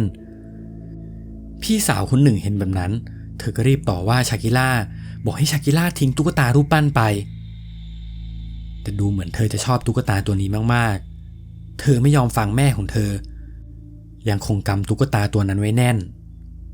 จนพี่สาวของคนหนึ่งต้องไปแย่งตุ๊กตาออกมาจากมือแล้วก็เคลื่องทิ้งไปข้างทางพร้อมกับตีมือชากิล่าตอนนั้นชากิล่าก็ร้องไห้งอแงแต่ก็ไม่ได้มีอะไรมากซึ่งที่พี่สาวคนหนึ่งตัดสินใจโยนตุ๊กตาทิ้งไปแทนที่จะเอาไปเก็บไว้ที่เดิมก็เพราะว่าเธอเองก็ไปอยู่ต่างประเทศมานานแล้วก็ค่อนข้างเป็นคนที่หัวสมัยใหม่เลยไม่ได้สนใจเรื่องอะไรพวกนี้หลังจากเที่ยวกันเสร็จทุกคนก็พากันเดินทางกลับไปยังบ้านที่จังหวัดนครปฐมบ้านหลังนี้พี่สาวคนหนึ่งได้สร้างเอาไว้ให้ป้าและยายอยู่ด้วยกันเป็นครอบครัวใหญ่แต่พอเดินทางไปถึงบ้านอยู่ๆจากที่ชากิล่าเลิกร้องไห้ไปแล้วเธอกลับร้องไห้มาอีกรอบบอกว่าจะเอาตุ๊กตาแต่เธอพูดเป็นภาษาอังกฤษเพราะเธอพูดเป็นภาษาไทยไม่ได้จนสักพักใหญ่ๆชากิล่าก็เงียบไป เวลาผ่านไปประมาณ2 วันทุกคนยังอยู่เล่นกันที่บ้านช่วงนั้นชากิล่าจากที่เป็นเด็กร่าเริงแข็งแรงจู่ๆก็เกิดอาการป่วยไม่สบายขึ้นมาตัวเริ่มร้อนและที่แปลกไปกว่านั้นจากที่ชากิล่าไม่เคยมาเมืองไทยเลยอยู่ๆเธอก็พูดออกมาเป็นภาษาไทยได้วันนั้นระหว่างที่ยายนั่งเล่นกับชากิล่าก็หันมามองหน้ายายแล้วก็พูดว่าทำไมต้องทิ้งเพื่อนหนูด้วยซึ่งยายเองก็แปลกใจว่าชากิล่าพูดภาษาไทยได้ยังไงยายเลยเข้าไปถามพี่สาวคนหนึ่งว่าสอนชากิล่าพูดภาษาไทยเหรอแต่พี่สาวคนหนึ่งก็ตอบกลับมาว่าไม่ได้สอนตอนอยู่ต่างประเทศก็ไม่เคยพูดภาษาไทยกันเลยยายเองก็ยังคงงงแต่ก็บอกว่าดีแล้วถ้าพูดภาษาไทยเป็นตั้งแต่ตอนเด็กก็ถือว่าเป็นเรื่องที่ดีพี่สาวคนหนึ่งเห็นว่ายายมาถามแบบนั้นเธอเลยตัดสินใจเดินเข้าไปถามชากิล่าเป็นภาษาอังกฤษว่าชากิล่าพูดภาษาไทยได้ไหมและในตอนนั้นเองชากิล่าก็ตอบออกมาเป็นภาษาอังกฤษเหมือนกันเธอบอกว่าเธอพูดไม่ได้พูดไทยไม่รู้เรื่องยายที่อยู่ใกล้ๆก็ยิ่งงงเข้าไปอีกซึ่งยายจะเป็นคนที่ฟังภาษาอังกฤษไม่ออกแต่พอเห็นชากิล่าพูดกับแม่เป็นภาษาอังกฤษทำให้ยายเองก็ค่อนข้างสับสนเพราะเมื่อกี้ยังพูดเป็นภาษาไทยได้อยู่เลยแต่หลังจากครั้งนั้นยายก็เห็นแค่ชากิล่าพูดเป็นภาษาอังกฤษไม่เคยเห็นว่าเธอจะพูดเป็นภาษาไทยอีกจนพี่สาวคนหนึ่งมาเที่ยวที่บ้านได้ประมาณ1 อาทิตย์ก็มีอยู่คืนหนึ่งระหว่างที่ป้านอนหลับอยู่ในบ้านช่วงกลางดึกแกก็ได้ยินเสียงอะไรบางอย่างดังมาจากห้องของชากิล่าต้องบอกก่อนนะครับว่าชากิล่าจะนอนห้องแยกกันกับพ่อและแม่ของเธอด้วยความที่เป็นเด็กต่างชาติพ่อแม่เลยสอนให้นอนแยกกันตั้งแต่เด็กๆเสียงที่ป้าได้ยินเป็นเสียงเหมือนชากิล่าพูดเป็นทำนองว่าจะทิ้งจะทิ้งจะเหมือนว่าเธอกำลังพูดเป็นทำนองคล้ายทำนองซ้อมรำอะไรสักอย่างด้วยความสงสัยเพราะเสียงมันดังมาจนถึงห้องป้าเลยตัดสินใจเปิดประตูเข้าไปดูปรากฏว่าสิ่งที่เห็นคือชากิล่ากำลังลุกขึ้นมารำมือทั้ง2 ข้างเธอยกขึ้นยกส้นเท้าสูงพร้อมกับทำเสียงร้องตามจังหวะเท้าที่ซอยป้าเห็นแบบนั้นก็ตกใจเลยเดินไปหาชากิล่าพร้อมกับถามเธอว่าชากิล่าเป็นอะไรและในตอนนั้นเองชากิล่าก็หันหน้ามาหาป้าแต่หน้าที่เธอหันมาไม่ใช่หน้าชากิล่ากลับเป็นหน้านางรำที่สวมชฎาอยู่ใบหน้าสีขาวทาปากสีแดงป้าตกใจมากถึงกับกรีดร้องออกมาดังลั่นบ้านก่อนที่ป้าจะสลบไปทุกคนในบ้านต่างก็ได้ยินเสียงป้ากันทั้งหมดเลยรีบวิ่งเข้าไปดูพอเข้ามาถึงในห้องปรากฏว่าสิ่งที่พวกเขาเห็นคือป้ากำลังนอนสลบอยู่ที่พื้นส่วนชากิล่าก็นอนอยู่บนเตียงตามปกติพี่สาวคนหนึ่งเลยเดินไปปลุกชากิล่าเพื่อจะถามว่าเกิดอะไรขึ้นแต่ชากิล่าก็ตื่นขึ้นมาสีหน้างัวเงียเหมือนเธอจะเพิ่งตื่นนอนแล้วก็ถามแม่เป็นภาษาอังกฤษว่ามีอะไรหรือเปล่าทุกคนเลยปล่อยให้ชากิล่านอนต่อแล้วก็อุ้มป้ากลับมานอนที่เตียงพอเช้าวันรุ่งขึ้นหลังจากที่ป้าได้สติป้าก็พูดน้ำเสียงดูลุกลี้ลุกลนเลยว่าชากิล่าไปดูซิว่าชากิล่ามันเอาอะไรมาไปดูหน่อยมันหยิบอะไรมาหรือเปล่าเมื่อคืนป้าเห็นว่าชากิล่ามันลุกขึ้นมารำแล้วป้าก็เล่าเรื่องที่เจอมาเมื่อคืนให้ทุกคนฟังแต่พอพี่สาวคนหนึ่งเข้าไปถามชากิล่าเธอกลับตอบมาว่าเธอไม่ได้เอาอะไรมาเลยจนเวลาผ่านไปประมาณ3 วันชากิล่าก็เริ่มมีอาการแปลกมากขึ้นเรื่อยๆจากปกติชากิล่าจะเป็นคนร่าเริงตลอดเวลาตอนนี้เธอกลับไม่ค่อยพูดมีอาการซึมๆถามอะไรก็ไม่ค่อยจะตอบแล้วมีอยู่วันหนึ่งชากิล่าได้ไปวิ่งเล่นที่หลังบ้านคนเดียวซึ่งตรงนั้นจะเป็นสวนกว้างๆติดกับแม่น้ำท่าจีนอยู่ดีๆชากิล่าก็วิ่งมาหาพี่สาวคนหนึ่งและคนอื่นๆที่นั่งอยู่หน้าบ้านพร้อมกับร้องไห้แต่ลักษณะที่ทุกคนเห็นชากิล่าตอนนั้นก็คือ เธอวิ่งมาพร้อมกับแขนที่หักลักษณะแขนหักผิดรูปครึ่งท่อนทุกคนตกใจมากรีบเข้าไปดูชากิล่าพี่สาวคนหนึ่งเองก็ตกใจรีบเข้าไปถามชากิล่าว่าไปวิ่งล้มที่ไหนมาทำไมแขนถึงเป็นแบบนี้แต่ชากิล่าก็ได้แต่ร้องไห้แล้วก็บอกว่าไม่ได้ล้มทุกคนเลยรีบพาชากิล่าไปที่โรงพยาบาลซึ่งหลังจากเอ็กซเรย์แล้วก็เห็นว่าลักษณะกระดูกของชากิล่าคล้ายกับท่อนไม้ที่หักออกเป็น2 ท่อนแต่รอบแขนชากิล่ากลับไม่มีรอยถลอกหรือรอยอะไรที่เป็นสาเหตุที่ทำให้แขนหักได้เลยหมอเลยใส่เฝือกให้แล้วก็ให้ชากิล่ากลับมาที่บ้านทุกคนในบ้านต่างก็เริ่มสงสัยว่ามันเกิดอะไรขึ้นกับชากิล่ากันแน่พี่สาวคนหนึ่งเลยเดินเข้าไปหาชากิล่าแล้วก็ถามเธอว่าไปเล่นอะไรมาบอกแม่มานะแต่ชากิล่าก็ปฏิเสธบอกว่าเธอไม่ได้เล่นเธอไม่ได้ทำอะไรเลยซึ่งทุกครั้งที่เธอพูดออกมาเธอก็ยังคงพูดออกมาเป็นภาษาอังกฤษ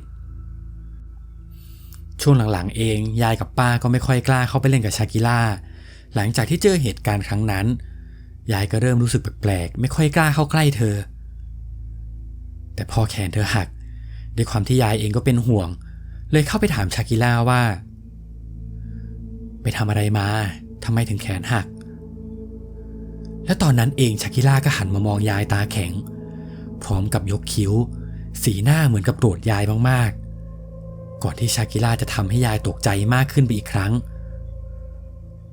เพราะเธอพูดกับยายเป็นภาษาไทยว่าอย่ามายุ่งกับกูมึงทิ้งเพื่อนกูทำไมยายกลัวมากๆเลยรีบเรียกพี่สาวคนหนึ่งให้เข้ามาหาพร้อมกับบอกว่าเมื่อกี้ชากิล่าพูดเป็นภาษาไทยแล้วก็พูดคำหยาบใส่ยายซึ่งมันผิดปกติชากิล่าต้องไปเล่นอะไรไม่ดีมาแน่ๆไม่มีทางที่เด็กตัวแค่นี้แล้วไม่เคยพูดภาษาไทย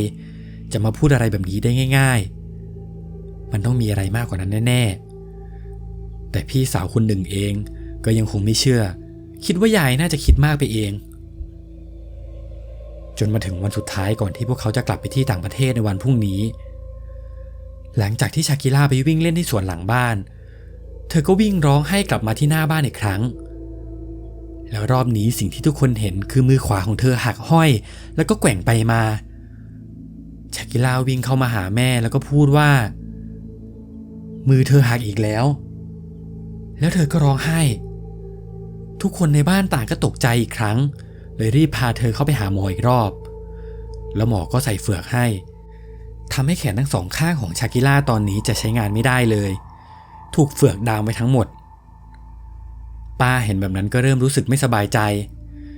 ในเที่ยงวันนั้นป้าเลยพาทุกคนไปหาพระเพื่อจะให้พระรดน้ำมนต์ให้ป้าบอกว่าระหว่างที่กำลังรดน้ำมนต์ให้ทุกคน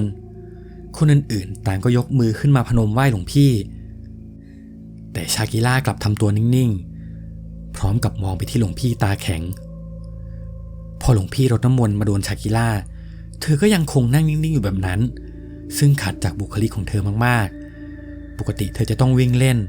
หรือไม่ก็เข้ามาหาแม่ของเธอแต่ตอนนี้กลับจ้องมองไปที่หลวงพี่อย่างเดียวหลังจากที่หลวงพี่รดน้ำมนต์เสร็จแล้วก็สวดมนต์ให้เรียบร้อยอยู่ๆชากิล่าก็ค่อยๆเปลี่ยนมาเป็นท่านั่งพับเพียบทุกคนเห็นเป็นสายตาเดียวกันเลยว่าชากิล่ายกมือขึ้นมาพนมไว้เหนือหัวเหมือนท่าไหว้ของคนในสมัยก่อนทุกคนตกใจมากกับสิ่งที่ชากิล่าทำพี่สาวคนหนึ่งรีบเข้าไปกอดเธอด้วยความเป็นแม่เธอพยายามเข้าไปเรียกสติลูกสาวแล้วก็บอกว่าชากิล่าอย่าเป็นอะไรนะแม่อยู่ตรงนี้แล้วก็พยายามหอมแก้มชากิล่าด้วยความเป็นห่วงแล้วในตอนนั้นเองชากิล่าก็หันหน้ามามองแม่แล้วเธอก็พูดเป็นภาษาไทยว่ามันไม่เป็นอะไรหรอกพี่สาวคนหนึ่งตกใจมากๆเธอถึงกับถอยหลังออกมาอีกใจก็กลัวอีกใจก็เป็นห่วงลูกเริ่มเกิดคำถามมากมายในหัวของเธอว่าชากิล่าพูดภาษาไทยได้ยังไงและน้ำเสียงที่เธอพูดก็ชัดมากซึ่งโทนี่สามีของเธอเองที่เป็นฝรั่งก็ตกใจกับสิ่งที่เห็นพอที่ต่างประเทศเขายังไม่เคยเจอเหตุการณ์อะไรแบบนี้มาก่อน ทุกคนที่อยู่ตรงนั้นต่างคนต่างก็สับสนไปหมดแต่ก็คิดว่าคงไม่เป็นอะไรยังไงพรุ่งนี้ชากิล่าก็เดินทางกลับแล้วเดี๋ยวก็คงจะกลับมาเป็นตามปกติทุกคนเดินทางกลับมาที่บ้านในเย็นวันนั้นคนในบ้านก็พากันนั่งทานข้าวที่แคร่หน้าบ้านพี่สาวคนหนึ่งก็ได้ป้อนข้าวชากิล่าจนเหมือนว่าเธอจะเริ่มอิ่มแล้ว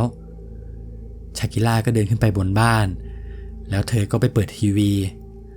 ทุกคนก็นั่งกินข้าวไปด้วยคุยกันไปด้วยข้างล่างไม่ได้สนใจอะไรแต่พอชากิล่าดูทีวีไปได้สักพักอยู่ๆชากิล่าก็เดินมาที่ระเบียงของชานบ้านชั้น2แล้วชากิล่าก็พูดขึ้นมาว่าจะทิงจะทิงจะทุกคนที่อยู่ด้านล่างรีบหันไปมองตามเสียงทันทีปรากฏว่าสิ่งที่ทุกคนเห็นก็คือชากิล่าค่อยๆยกแขนที่ใส่เฟือกขึ้นมาพยายามทำท่าตั้งวงแล้วก็ยกส้นเท้าขึ้นพร้อมกับรำไปด้วยทำเสียงตามจังหวะไปด้วยและในตอนนั้นเองชากิล่าก็หมุนส้นเท้าไปรอบๆแล้วก็ทิ้งตัวตกบันไดลงมาข้างล่างจนคอหักเสียชีวิตทุกคนที่อยู่หน้าบ้านต่างก็กรีดร้องโวยวายกันดังลั่นพี่สาวคนหนึ่งรีบวิ่งเข้าไปดูชากิล่าแต่สภาพชากิล่าตอนนี้คือคอหักผิดรูปและเธอก็ได้เสียชีวิตไปแล้วพี่สาวคนหนึ่งได้แต่ร้องไห้จนสติเธอหลุดแล้วเหมือนเธอก็สลบไปซึ่งเหตุการณ์ทั้งหมดเกิดขึ้นก่อนที่ชากิล่าจะกลับต่างประเทศแค่วันเดียวทำให้พี่สาวของคนหนึ่งต้องเลื่อนไฟล์บินออกไปแล้วก็จัดพิธีศพให้ชากิล่าซึ่งทางพี่สาวคนหนึ่งเองก็เสียใจมากๆกับเรื่องราวที่เกิดขึ้นเธอได้เอาเสื้อผ้าของชากิล่าไปบริจาคให้เด็กคนอื่นๆระหว่างที่เธอรื้อของปรากฏว่าเธอเจอกับตุ๊กตานางรำตัวหนึ่งถูกซ่อนอยู่ในซองผ้าอ้อมของชากิล่าตุ๊กตานางรำตัวนั้นดูคล้ายกับที่เธอหยิบออกจากมือชากิล่าแล้วก็โยนทิ้งก่อนหน้านี้แต่สิ่งที่ต่างกันก็คือตุ๊กตาตัวนั้นมีลักษณะต้นแขนซ้ายหักมือขวาหักและคอก็หักห้อยลงมาพอพี่สาวคนหนึ่งเห็นแบบนั้นเธอก็ยิ่งมีอาการหนักขึ้นกว่าเดิมด้วยความที่เธอมีลูกคนเดียวทำให้เธอกลายเป็นโรคซึมเศร้าไปเลยและในทุกๆปีพี่สาวคนหนึ่งจะกลับมาที่ประเทศไทยเพื่อทำบุญให้ชากิล่าแล้วตุ๊กตานางรำตัวนั้นพี่สาวคนหนึ่งก็ยังคงเก็บมันไว้ติดตัวตลอดเวลาเหมือนว่าเธอเองก็ทำใจไม่ได้มีบางครั้งป้าก็เห็นว่าพี่สาวคนหนึ่งได้หยิบตุ๊กตานางรำตัวนั้นมาคุยด้วยเหมือนว่าตุ๊กตานางรำตัวนั้นเป็นลูกสาวของเธอเองและนี่ก็เป็นเรื่องราวทั้งหมดที่คุณหนึ่งได้เล่าให้ฟังเรื่องราวการฆาตกรรมที่เกิดขึ้นภายในบ้านหลังหนึ่งที่ยังไม่สามารถจับตัวคนร้ายได้แล้วบ้านหลังนั้นก็มีคนเข้ามาซื้อต่อก่อนที่เจ้าของบ้านจะต้องพบเจอกับเรื่องราวหลอนๆจนต้องประกาศขายบ้านหลังนี้อีกครั้งกับเรื่องที่มีชื่อว่าข่าวอาชญากรรม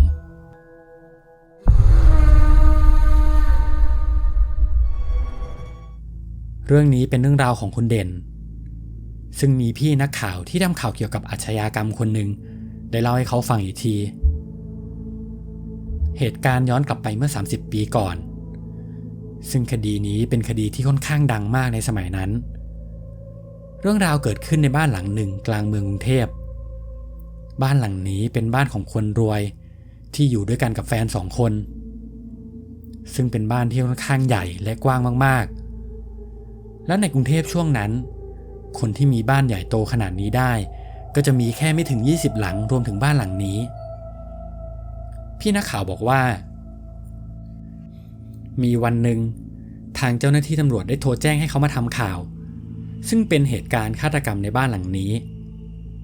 พอพี่นักข่าวไปถึงก็เห็นว่าที่บ้านมีทั้งรถมูลนิธิมีทั้งตำรวจแล้วก็ชาวบ้านอยู่เต็มไปหมดแล้วพอเข้าไปดูที่เกิดเหตุ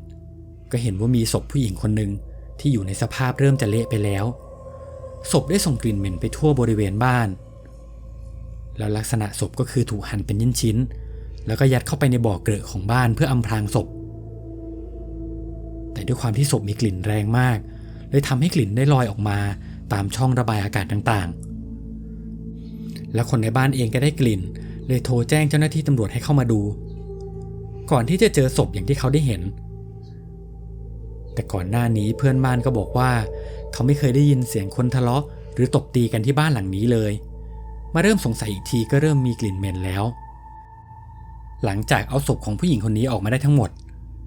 ร่างของผู้หญิงคนนี้ก็ถูกส่งไปให้ทางนิติเวชทำการพิสูจน์ศพซึ่งก็ได้ความมาว่าศพนี้เป็นศพของแฟนสาวของเจ้าของบ้านแล้วก็ตายมาแล้วไม่ต่ำกว่า1 เดือนเจ้าหน้าที่ตำรวจก็สันนิษฐานว่าน่าจะเป็นฝีมือของเจ้าของบ้านที่เป็นแฟนของเธอน่าจะมีปัญหาและก็ลงมือฆาตกรรมก่อนจะอำพรางศพไว้ที่บ่อเกลอะตำรวจก็เริ่มทำการติดตามตัวผู้ชายคนนั้นซึ่งพี่นักข่าวคนนี้เองก็พยายามตามเรื่องตลอดด้วยความที่นักข่าวสมัยนั้นเวลาเจอข่าวอะไรพวกนี้เขาก็มักจะตามจนกว่าเรื่องจะจบแล้วเจ้าของบ้านคนนี้เองก็เป็นคนที่ค่อนข้างมีหน้ามีตาถ้าจับคนร้ายได้ก็จะถือว่าเป็นข่าวใหญ่ตำรวจพยายามหาเบาะแสไปเรื่อยๆแต่หายังไงก็หาไม่เจอก่อนที่จะมีข่าวมาว่าผู้ชายคนนั้นน่าจะหนีออกไปอยู่ที่ประเทศเพื่อนบ้านอาจจะออกไปตามช่องทางธรรมชาติอะไรพวกนี้จนเหตุการณ์ก็ผ่านมา2 ปีแล้วตำรวจเองก็ยังไม่เจอเบาะแสโดยทั่วไปคนที่มีหน้ามีตาและเป็นที่รู้จักในประเทศถ้าอยู่ในไทยก็มักจะหาตัวได้ไม่ยากแต่ถ้าอยู่ต่างประเทศก็เป็นเรื่องยากเหมือนกันที่จะตามตัวได้ตำรวจเลยคิดว่าถ้าเป็นแบบนี้ก็คงจะหลบหนีออกนอกประเทศไปแล้วทำให้คดีความเริ่มเงียบจนเวลาผ่านไปเกือบ5 ปีบ้านหลังนี้ก็ได้ถูกขายออกไปซึ่งก็มีคู่สามีภรรยาคู่หนึ่งเข้ามาซื้อบ้านหลังนี้ต่อทั้งที่เขาเองก็รู้ว่าบ้านหลังนี้มีเหตุฆาตกรรมมาก่อนแต่เขาก็บอกว่าเขาไม่เชื่อเรื่องพวกนี้และก็ไม่กลัวและด้วยความที่เขาเห็นว่าบ้านหลังนี้ค่อนข้างสวยและก็ขายในราคาถูกเขาเลยซื้อเอามาไว้จากนั้นก็เริ่มย้ายเข้ามาอยู่ในบ้านลักษณะบ้านหลังนี้จะเป็นบ้านที่ใหญ่โตมากรอบๆจะมีรั้วสูงๆถูกตกแต่งคล้ายกับบ้านสไตล์ยุโรปเสาบ้านก็เป็นเสาโรมันและที่มุมบ้านซ้ายขวาก็จะมีรูปปั้นผู้หญิงถือคบเพลิงตั้งอยู่ทั้ง2 ฝั่งส่วนลานหน้าบ้านก็จะมีน้ำพุเล็กๆหลังจากที่เจ้าของบ้านอยู่ไปได้สักพักทางเจ้าหน้าที่ตำรวจที่คอยพิสูจน์หลักฐานก็ได้ติดต่อจากทางเจ้าของบ้านไปว่าอยากจะขอเข้าไปเก็บรายละเอียดเพิ่มเติมเกี่ยวกับบริเวณบ้านเพื่อจะทำการปิดคดีเนื่องจากคนร้ายหลบหนีไปต่างประเทศแล้วเลยขออนุญาตเจ้าของบ้านซึ่งเจ้าของบ้านก็ยินดีที่จะให้ตำรวจเข้ามาและพี่นักข่าวก็ขอติดตามตำรวจเข้ามาที่บ้านหลังนี้ด้วยพอไปถึงที่บ้านเจ้าของบ้านก็เข้ามาบอกกับตำรวจว่าตามสบายนะครับไม่ต้องเกรงใจยังไงบ้านหลังนี้ผมก็อยากจะขายต่ออยู่แล้วพี่นักข่าวได้ยินแบบนั้นเขาก็ตกใจเพราะบ้านหลังนี้เจ้าของบ้านก็เพิ่งซื้อแล้วก็อยู่มาได้ไม่ถึง1 ปีเขาก็เลยถามเจ้าของบ้านไปว่าเกิดอะไรขึ้นหรือเปล่าครับเจ้าของบ้านก็บอกว่าที่บ้านหลังนี้เกิดเรื่องแปลกๆบ่อยมากและด้วยความที่เขาไม่เชื่อเรื่องวิญญาณแต่เขาก็ยังหาคำตอบให้กับเรื่องราวแปลกๆที่เกิดขึ้นไม่ได้ระหว่างนั้นเจ้าหน้าที่ตำรวจก็เริ่มทำการพิสูจน์หลักฐานแล้วก็ตรวจดูรายละเอียดรอบๆบ้านต่อด้วยความอยากรู้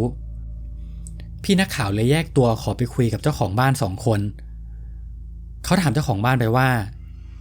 พี่ผมขอถามเป็นการส่วนตัวนะพี่เจออะไรมาทำไมถึงอยากได้บ้านหลังนี้เจ้าของบ้านก็เริ่มเล่าให้ฟังว่าตั้งแต่เขามาอยู่ที่บ้านหลังนี้ในทุกๆวันที่21ของเดือนเขามักจะเจอกับเหตุการณ์แปลกๆที่หาคำตอบไม่ได้ทุกครั้งมันมีเหมือนกับใครบางคนเข้ามาอยู่ในครัวตอนกลางคืนบางทีก็ได้ยินเสียงของหล่นบ้างเสียงคนวิ่งเสียงคนเดินช่วงแรกๆที่เขาได้ยินเขาก็สงสัยว่าเป็นใครแต่พอลงมาดูก็ไม่เจออะไรทุกอย่างในห้องครัวดูเป็นปกติจนมีอยู่วันหนึ่งวันนั้นตรงกับวันที่21ของเดือนที่4นับตั้งแต่เขาได้เข้ามาอยู่คืนนั้นเสียงในห้องครัวค่อนข้างดังมากทำให้เขาและภรรยาเองก็นอนไม่หลับเขาเลยวิ่งลงมาข้างล่างแล้วก็มายืนอยู่ที่หน้าประตูห้องครัวลักษณะประตูห้องครัวของเขาด้านล่างจะเป็นไม้ ส่วนด้านบนจะเป็นกระจกที่สามารถมองทะลุเข้าไปข้างในได้แล้วสิ่งที่เขาเห็นก็คือมีเงาหนึ่งกำลังวิ่งอยู่รอบห้องครัวเงายังคงวิ่งอยู่แบบนั้นไปมาภรรยาเขาตามมาก็เห็นเหมือนกันภรรยาเขาเลยบอกว่าถ้าเป็นความเชื่อของคนที่นับถือศาสนาพุทธสิ่งที่พวกเขากำลังเห็นก็คือวิญญาณของผู้หญิงคนนั้นที่ยังคงวนเวียนอยู่ในบ้านไม่ไปไหนหลังจากที่เขาได้ยินแบบนั้นเขาเลยไปจ้างคนที่มีวิชามาทำพิธีให้แต่จะเป็นวิธีทางศาสนาที่เขานับถือจะไม่เหมือนวิธีทางศาสนาพุทธทั่วไปซึ่งหลังจากที่ทำพิธีผ่านไปในเดือนถัดมาที่ตรงกับวันที่21ของเดือนที่5ปรากฏว่าเขาก็ได้ยินเสียงอีกเหมือนว่าวิญญาณยังคงไม่ไปไหนมีเสียงของหล่นแล้วก็คนวิ่งอยู่ในห้องครัวตลอดเวลาด้วยความที่เขาเองก็ไม่เชื่อเพราะคิดว่าถ้าจ้างหมอผีมาทำพิธีให้แล้วยังไม่ไปไหนหรือว่ามันจะไม่ใช่ผีอาจจะเป็นคนร้ายที่ตั้งใจจะเข้ามาปล้นของในบ้านก็ได้เขาเลยตัดสินใจจ้างช่างมาติดกล้องวงจรปิดในห้องครัวโดยเน้นย้ำกับช่างไปว่าให้ตัวกล้องส่องไปที่บริเวณหน้าประตูทางเข้าด้านหลังห้องครัวถ้ามีโจรเดินเข้ามาจะได้เห็นชัดๆแล้วพอมาถึงเดือนถัดไปที่ตรงกับวันที่21ก็เหมือนเดิมเขายังคงได้ยินเสียงของหล่นเสียงคนวิ่งอยู่ทั่วชั้นล่างแล้วพอเช้าวันรุ่งขึ้นเขาก็รีบตรงไปที่กล่องของกล้องวงจรปิดเพื่อจะทำการเปิดดูเนื่องจากในสมัยนั้นกล้องวงจรปิดจะยังไม่สามารถดูผ่านมือถือได้แต่หลังจากไล่ดูตั้งแต่ช่วงเวลาที่เกิดเหตุกลับกลายเป็นว่าทุกอย่างในห้องครัวดูนิ่งสนิทไม่มีคนหรือมีอะไรขยับเลยเจ้าของบ้านเริ่มสับสนเพราะมันแปลกมากๆคนร้ายก็ไม่ใช่ผีก็ไม่น่าจะใช่เพราะถ้าเป็นผีอย่างน้อยก็ต้องเห็นอะไรขยับหรือเห็นเงาอะไรติดมาในตอนที่มีเสียงเขาเริ่มคิดว่าหรือจะเป็นเสียงเพื่อนบ้านที่ทำของหล่นจนเสียงดังและทำให้เขามาคิดไปเองว่าทั้งหมดเกิดขึ้นในบ้านของเขาแต่ภรรยาเขากลับบอกว่าไม่น่าจะใช่ข้างบ้านเพราะครั้งแรกที่เธอกับเขาได้ลงมาดูสิ่งที่เกิดขึ้นในห้องครัวตอนนั้นก็ยังคงเห็นว่ามีเงาคนอยู่เลยทำให้ทั้งสองคนก็ไม่ได้ข้อสรุปถึงเรื่องราวที่เกิดขึ้นแต่เจ้าของบ้านก็ไม่ยอมยังไงเขาต้องรู้ให้ได้ว่าเสียงที่ได้ยินมาตลอดมันคืออะไรและเขาก็รอมาจนถึงวันที่21ของเดือนถัดไปวันนั้นเขาตั้งใจจะพิสูจน์ให้ได้เลยตัดสินใจว่าจะไม่นอนแล้วก็ไปยืนรอดูอยู่สิ่งที่เกิดขึ้นในห้องครัวโดยตอนนั้นเขาเปิดไฟห้องครัวไว้แล้วก็เปิดไฟรอบๆบ้านเพื่อให้มีแสงสีส้มๆลอดเข้าไปในห้องครัวเขายืนรออยู่ที่หน้าประตูจ้องมองผ่านประตูกระจกเพื่อรอดูสิ่งที่เกิดขึ้นพอเวลามาถึงเที่ยงคืนก็เริ่มมีเสียงดังขึ้นอยู่ภายในห้องพอเดินเข้าไปก็เห็นว่ามีเงาหนึ่งเดินผ่านประตูห้องครัวจากด้านหลังเข้ามาเขาบอกว่าเขาเห็นเงานั้นไม่ค่อยชัดแต่เป็นรูปร่างของคนแน่ๆแล้วร่างนั้นก็เดินมาหยุดอยู่ตรงกลางห้องครัวจากนั้นก็จ้องมองมาที่ประตูทางเข้าบ้าน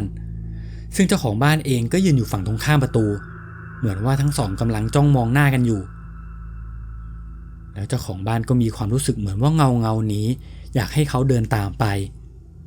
เขารู้สึกแค่ว่ายังไงก็ต้องเดินตามเงานี้ไปให้ได้แล้วเงาก็ค่อยๆหันหลังกำลังจะเดินกลับไปที่ประตูทางออก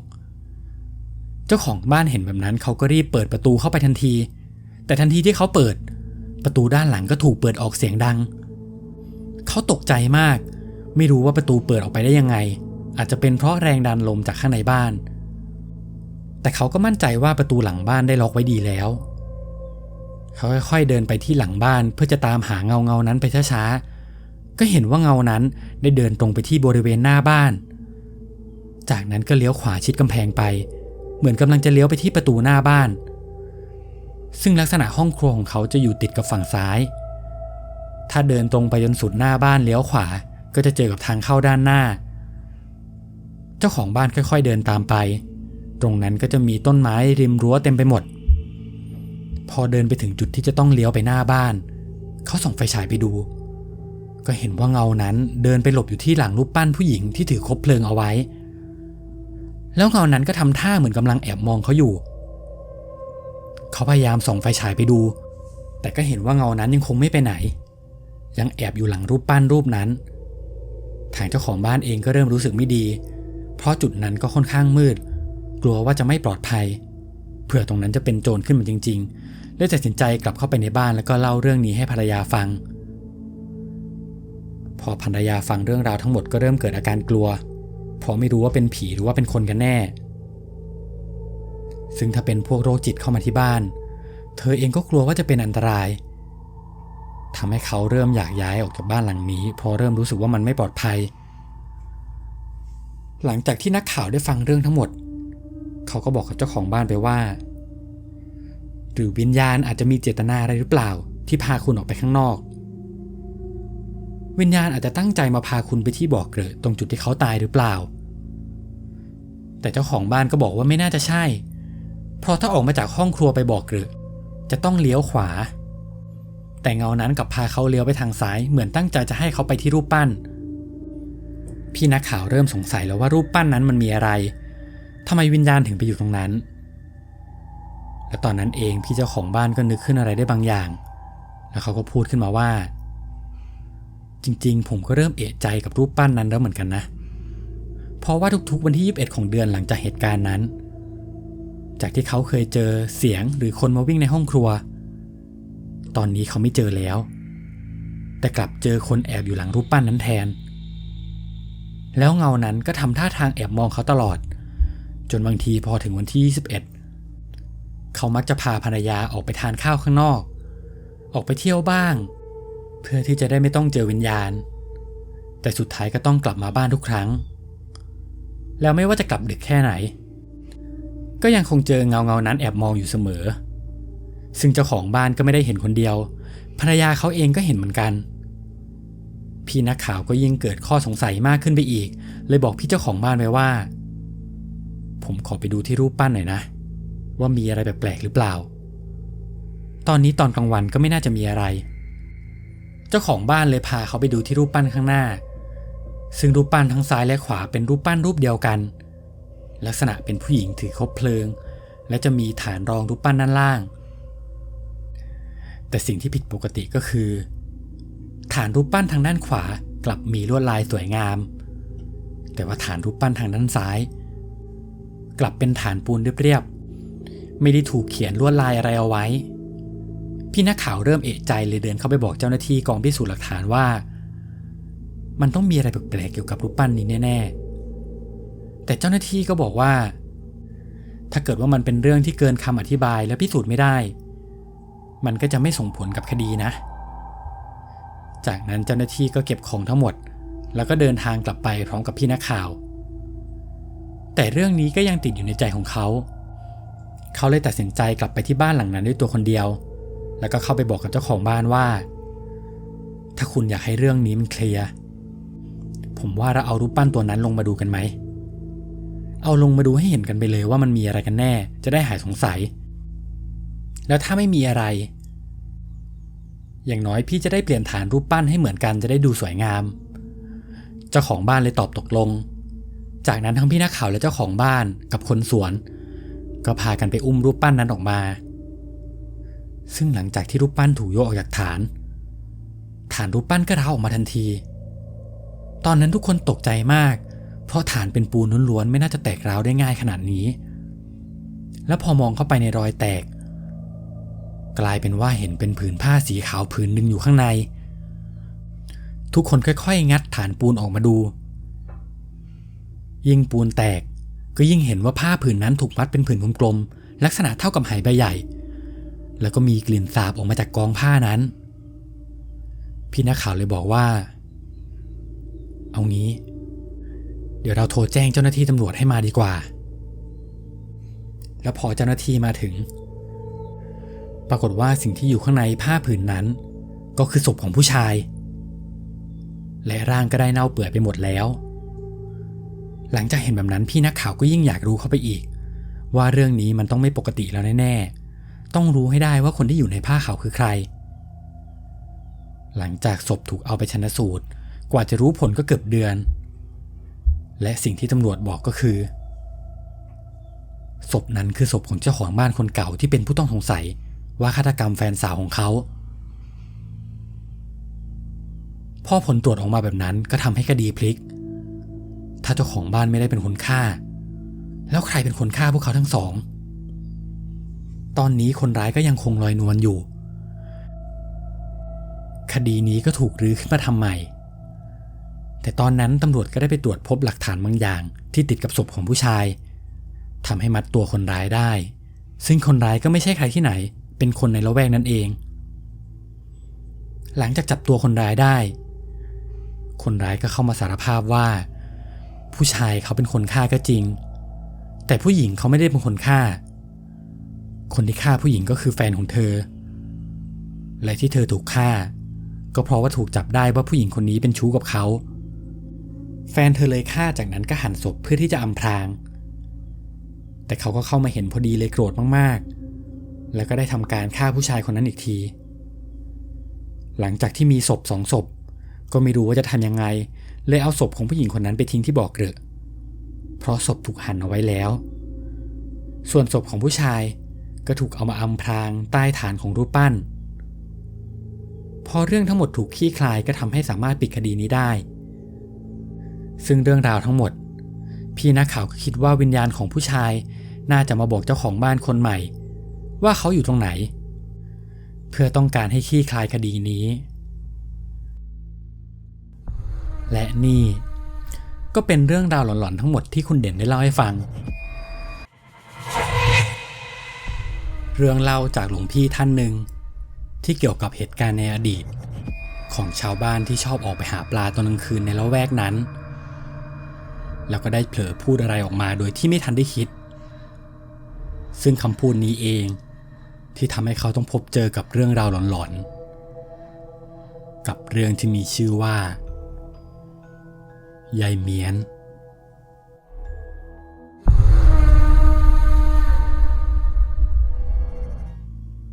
เรื่องนี้เป็นเรื่องราวของคุณเป้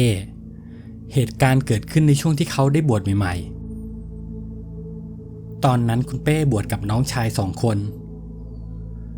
พอเข้าไปอยู่ในวัดก็ได้ทำกิจวัตรประจำวันของพระตามปกติตั้งแต่ตื่นเช้ามาบิณฑบาตฉันเพลแล้วก็ท่องบทสวดต่างๆพอหลังจากทำทุกอย่างจนเสร็จจากตอนแรกที่คุณเป้นึกภาพไว้ว่าที่วัดจะเงียบสงบดูวังเวงกลับไม่เป็นแบบนั้นเพราะหลังจากที่พระรูปอื่นๆท่องบวชสวดมนต์เสร็จแล้วพระแต่ละรูปก็จะรวมกันเป็น3 กลุ่มแยกกันไปตามกุฏิและสิ่งที่ทำก็คือนั่งดูหนังกันซึ่งแต่ละกุฏิก็จะมีโปรแกรมฉายหนังต่างกันไปอย่างกุฏิแรกก็จะเป็นหนังแอคชั่นกุฏิที่2จะเป็นหนังตลกและกุฏิที่3จะเป็นหนังผีซึ่งคุณเป้เองก็มักจะไปกุฏิที่3เพราะเขาชอบดูเรื่องผีเหตุการณ์ก็จะเป็นแบบนี้วนไปในทุกๆวันและในวัดจะมีหลวงพี่ท่านหนึ่งที่อายุประมาณ60 กว่าปีหลวงพี่ท่านนี้จะไม่ค่อยสุงสิงกับพระรูปอื่นหลังจากทำอะไรเสร็จหลวงพี่ก็มักจะมานั่งเล่นที่หน้ากุฏิบ้างนั่งอ่านหนังสือเล่นบ้างซึ่งปกติแล้วคุณเป้เองก็มักจะชอบคุยกับคนที่มีอายุเยอะกว่าเขามักจะชอบเข้าไปถามเรื่องเก่าๆที่เขาไม่เคยได้ยินมาก่อนเพราะมันทำให้เขารู้สึกตื่นเต้นดีคุณเป้เลยหาโอกาสที่จะเข้าไปคุยกับหลวงพี่จนมีอยู่วันหนึ่งหลังจากทำทุกอย่างจนเสร็จพระรูปอื่นๆก็เข้าไปดูหนังกันเหมือนเดิมแต่วันนี้คุณเป้ไปรออยู่ที่หน้ากุฏิหลวงพี่เพื่อรอให้ท่านออกมานั่งเล่นหน้ากุฏิเขาจะได้เข้าไปนั่งคุยด้วยหลังจากยืนรอไม่นานหลวงพี่ก็เดินออกมาคุณเป้เลยบอกกับหลวงพี่ว่าหลวงพี่ครับผมขอขึ้นไปนั่งด้วยคนนะครับหลวงพี่ก็บอกว่าขึ้นมาสิพอคุณเป้เข้าไปนั่งข้างๆหลวงพี่เขาก็ชวนหลวงพี่คุยตามปกติก่อนที่เขาจะเริ่มเข้าเรื่องคุณเป้ถามหลวงพี่ว่าหลวงพี่ครับหลวงพี่บวชมากี่ปีแล้วครับหลวงพี่ก็บอกว่า40 กว่าปีได้แล้วคุณเป้ก็ถามต่อไปว่าบวช40 กว่าปีแล้วหลวงพี่เคยเจออะไรแปลกๆบ้างไหมครับหลวงพี่หันมามองหน้าคุณเป้แล้วก็ถามเขากลับไปว่าหมายถึงผีน่ะเหรอ คุณเป้ได้ยินแบบนั้นก็รีบตอบกลับไปว่าใช่ครับหลวงพี่เคยเจอผีบ้างไหมครับถ้าเคยเล่าให้ผมฟังหน่อยผมชอบฟังเรื่องผีหลวงพี่เหมือนจะคิดอะไรอยู่สักพักแล้วท่านก็บอกว่าเอาแบบนี้ดีกว่าเดี๋ยวหลวงพี่จะเล่านิทานเรื่องหนึ่งให้ฟังแล้วหลวงพี่ก็เริ่มเล่าว่าเมื่อ40 ปีก่อนมีวัดประจำหมู่บ้านแห่งหนึ่งที่มีพระอยู่แค่ไม่กี่รูปวัดยังคงเป็นวัดเล็กๆกุฏิพระยังคงเป็นแค่แผ่นไม้ตีสำหรับสร้างเป็นห้องเพื่อให้พออยู่ได้และวัดนี้ก็จะอยู่ติดกับชายทะเลด้านหลังวัดจะมีต้นแสมขึ้นอยู่เต็มไปหมดด้วยความที่ชาวบ้านแถวนี้ไม่ค่อยมีฐานะอะไรทำให้ไม่ค่อยมีใครมีเงินมาบริจาคหรือมีเงินมาทำบุญเพื่อสร้างโบสถ์หรือสร้างกุฏิให้วัดแต่แล้วคนในหมู่บ้านก็เริ่มเจ็บป่วยเริ่มเสียชีวิตกันเยอะขึ้นเรื่อยๆด้วยความที่วัดเองก็ไม่มีเมนไม่มีเชิงตะกอนทำให้วิธีการทำศพแต่ละทีจะค่อนข้างดูน่าเวทนามากๆจะใช้วิธีการเผาแบบกองฟอนลักษณะคือเอาไม้ไปวางไว้บนศพแล้วก็เผาในพื้นที่โล่งๆซึ่งบางครั้งศพก็จะมีการงอตัวจากเส้นเอ็นทำให้คนที่เห็นต่างก็รู้สึกสงสารหลังๆมาสับเปลือเลยต้องจับศพกลับหลังเพื่อให้เวลางอตัวจะได้ไม่ดูน่ากลัวมากหรือบางทีสับเปลือก็จะใช้วิธีเอาขวานมาตัดตามเส้นเอ็นก่อนที่จะเผาเส้นจะได้ไม่ยึดแต่พอเวลาผ่านไปก็เริ่มมีคนตายมากขึ้นเรื่อยๆบางครั้งก็เป็นศพจมน้ำบ้างศพคนตายทั้งกลมบ้างหรือศพไม่มีญาติที่ลอยมาติดตามชายหาดบ้างซึ่งชาวบ้านก็มักจะเอาศพเหล่านั้นมาไว้ที่วัดแล้วแต่ละศพก็ไม่ใช่ว่าจะเผาได้เลยบางศพก็ต้องรอให้ญาติเข้ามาดูก่อนถึงจะทำพิธีได้หรือบางศพที่เป็นศพตายโหงก็ต้องมีฤกษ์มียามในการเผาทำให้เริ่มมีศพถูกเก็บไว้ในวัดเต็มไปหมดคุณเป้เลยถามหลวงพี่ไปว่าที่หลวงพี่ว่าเยอะมันเยอะแค่ไหนล่ะครับหลวงพี่ก็ตอบมาว่าเยอะจนถึงขั้นต้องเอาศพมาห่อผ้าขาวเอาไว้แล้วก็ซ้อนกันเป็นชั้นๆแล้วเท่านั้นยังไม่พอยังต้องยกศพไปวางไว้ตามต้นแสมเพราะที่หาดน้ำจะซัดมาค่อนข้างบ่อยเวลาชาวบ้านที่ผ่านไปผ่านมาแถวบริเวณวัดก็จะเห็นว่ามีศพตามต้นแสมเต็มไปหมดจนมีเหตุการณ์หนึ่งเกิดขึ้นในทุกๆปีหมู่บ้านแห่งนี้จะเกิดน้ำท่วมทุกครั้งแต่ปีนี้น้ำท่วมค่อนข้างหนักจนลามมาถึงกุฏิพระทำให้พระต้องย้ายไปปรากฏในจุดที่น้ำเข้าไปไม่ถึงซึ่งเหตุการณ์น้ำท่วมครั้งนี้ก็ได้พัดศพที่อยู่ในวัดลงทะเลไปแล้วพอน้ำแห้งชาวบ้านที่เข้ามาดูก็เห็นเป็นซากศพอยู่เต็มชายหาดไปหมดบางศพก็มีแค่แขนมีแค่ขาบางศพก็ดูไม่ออกว่าศพไหนเป็นศพของใครพระในวัดเลยบอกให้ญาติโยมช่วยกันนำซากศพทั้งหมดมารวมกันแล้วทำพิธีเผาศพไปทีเดียวเลยแต่พอเผาไปรอบแรกก็ยังไม่หมดยังคงมีบางศพที่เกยตื้นอยู่และบางศพที่ยังอยู่ในทะเลพอเหตุการณ์แบบนี้เกิดขึ้นชาวบ้านเลยตัดสินใจรวบรวมเงินกันมาจำนวนหนึ่งเพื่อสร้างเป็นเชิงตะกอนขึ้นมาแล้วก็ทยอยเผาศพที่มาเกยตื้นในหาดไปเรื่อยๆแต่เผายังไงก็ยังเผาไม่หมดและชาวบ้านแถวนั้นส่วนใหญ่ก็จะเป็นชาวประมงมีอาชีพหาปูหาปลาเพื่อไปทำกินและไปขายตามตลาด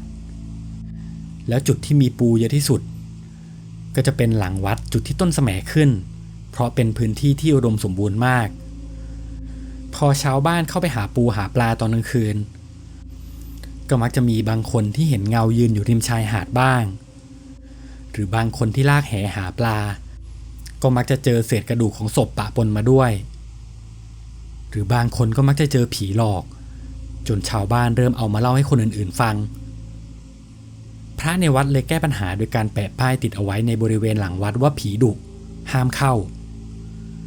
ทำให้ชาวบ้านเริ่มไม่กล้าเข้าไปหาปูหาปลาแถวนั้นอีก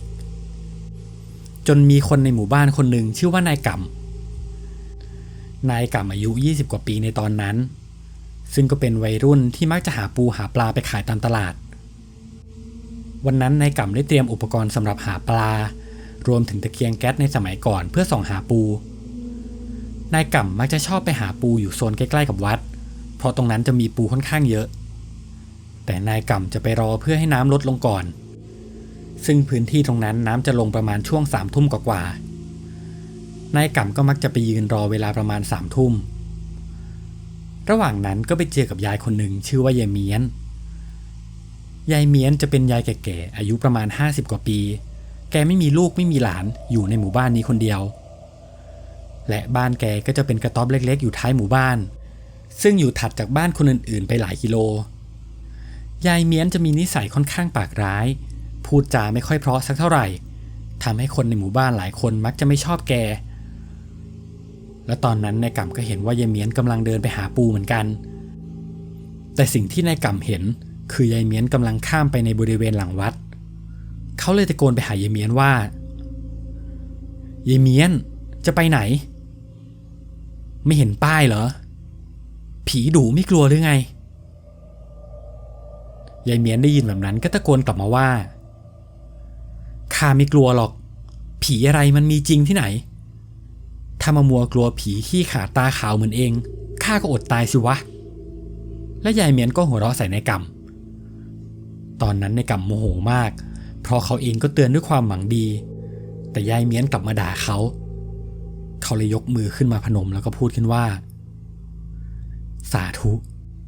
ขอให้ยายเมียนเจอผีแบบเต็มๆแล้วก็ช็อกตายคาที่สักทีเถอะเขาพูดเหมือนกับแช่งยายเมียนไปจากนั้นเขาก็ได้แยกย้ายไปหาปูตามปกติวันต่อมาประมาณ3 ทุ่มนายก่ำก็ไปรอเพื่อให้น้ำลดเหมือนเดิมและเขาก็เห็นว่ายายเมียนกำลังจะข้ามไปที่หลังวัดอีกครั้งแต่รอบนี้เขาไม่ได้ทักอะไรเพราะกลัวว่าจะโดนยายเมียนด่าอีกแต่ด้วยความที่เขาโกรธเขาเลยยกมือขึ้นพนมแล้วก็แช่งยายเมียนเหมือนเดิมเหตุการณ์เป็นแบบนี้ไปจนถึงวันที่5รอบนี้นายก่ำติดธุระทำให้เขาออกมาจากบ้านดึกกว่าปกติแล้วตอนนั้นเวลาก็ประมาณ4 ทุ่มนายก่ำรีบหยิบของแล้วก็เดินตรงไปที่ชายหาดเพราะต้องรีบไปหาปูกลัวว่าน้ำจะขึ้นแล้วจะหาไม่ได้พอไปถึงยังไม่ทันที่เขาจะเริ่มหาปูก็ได้ยินเสียงคนวิ่งมาจากหลังวัดพร้อมกับเสียงเอะอะโวยวาย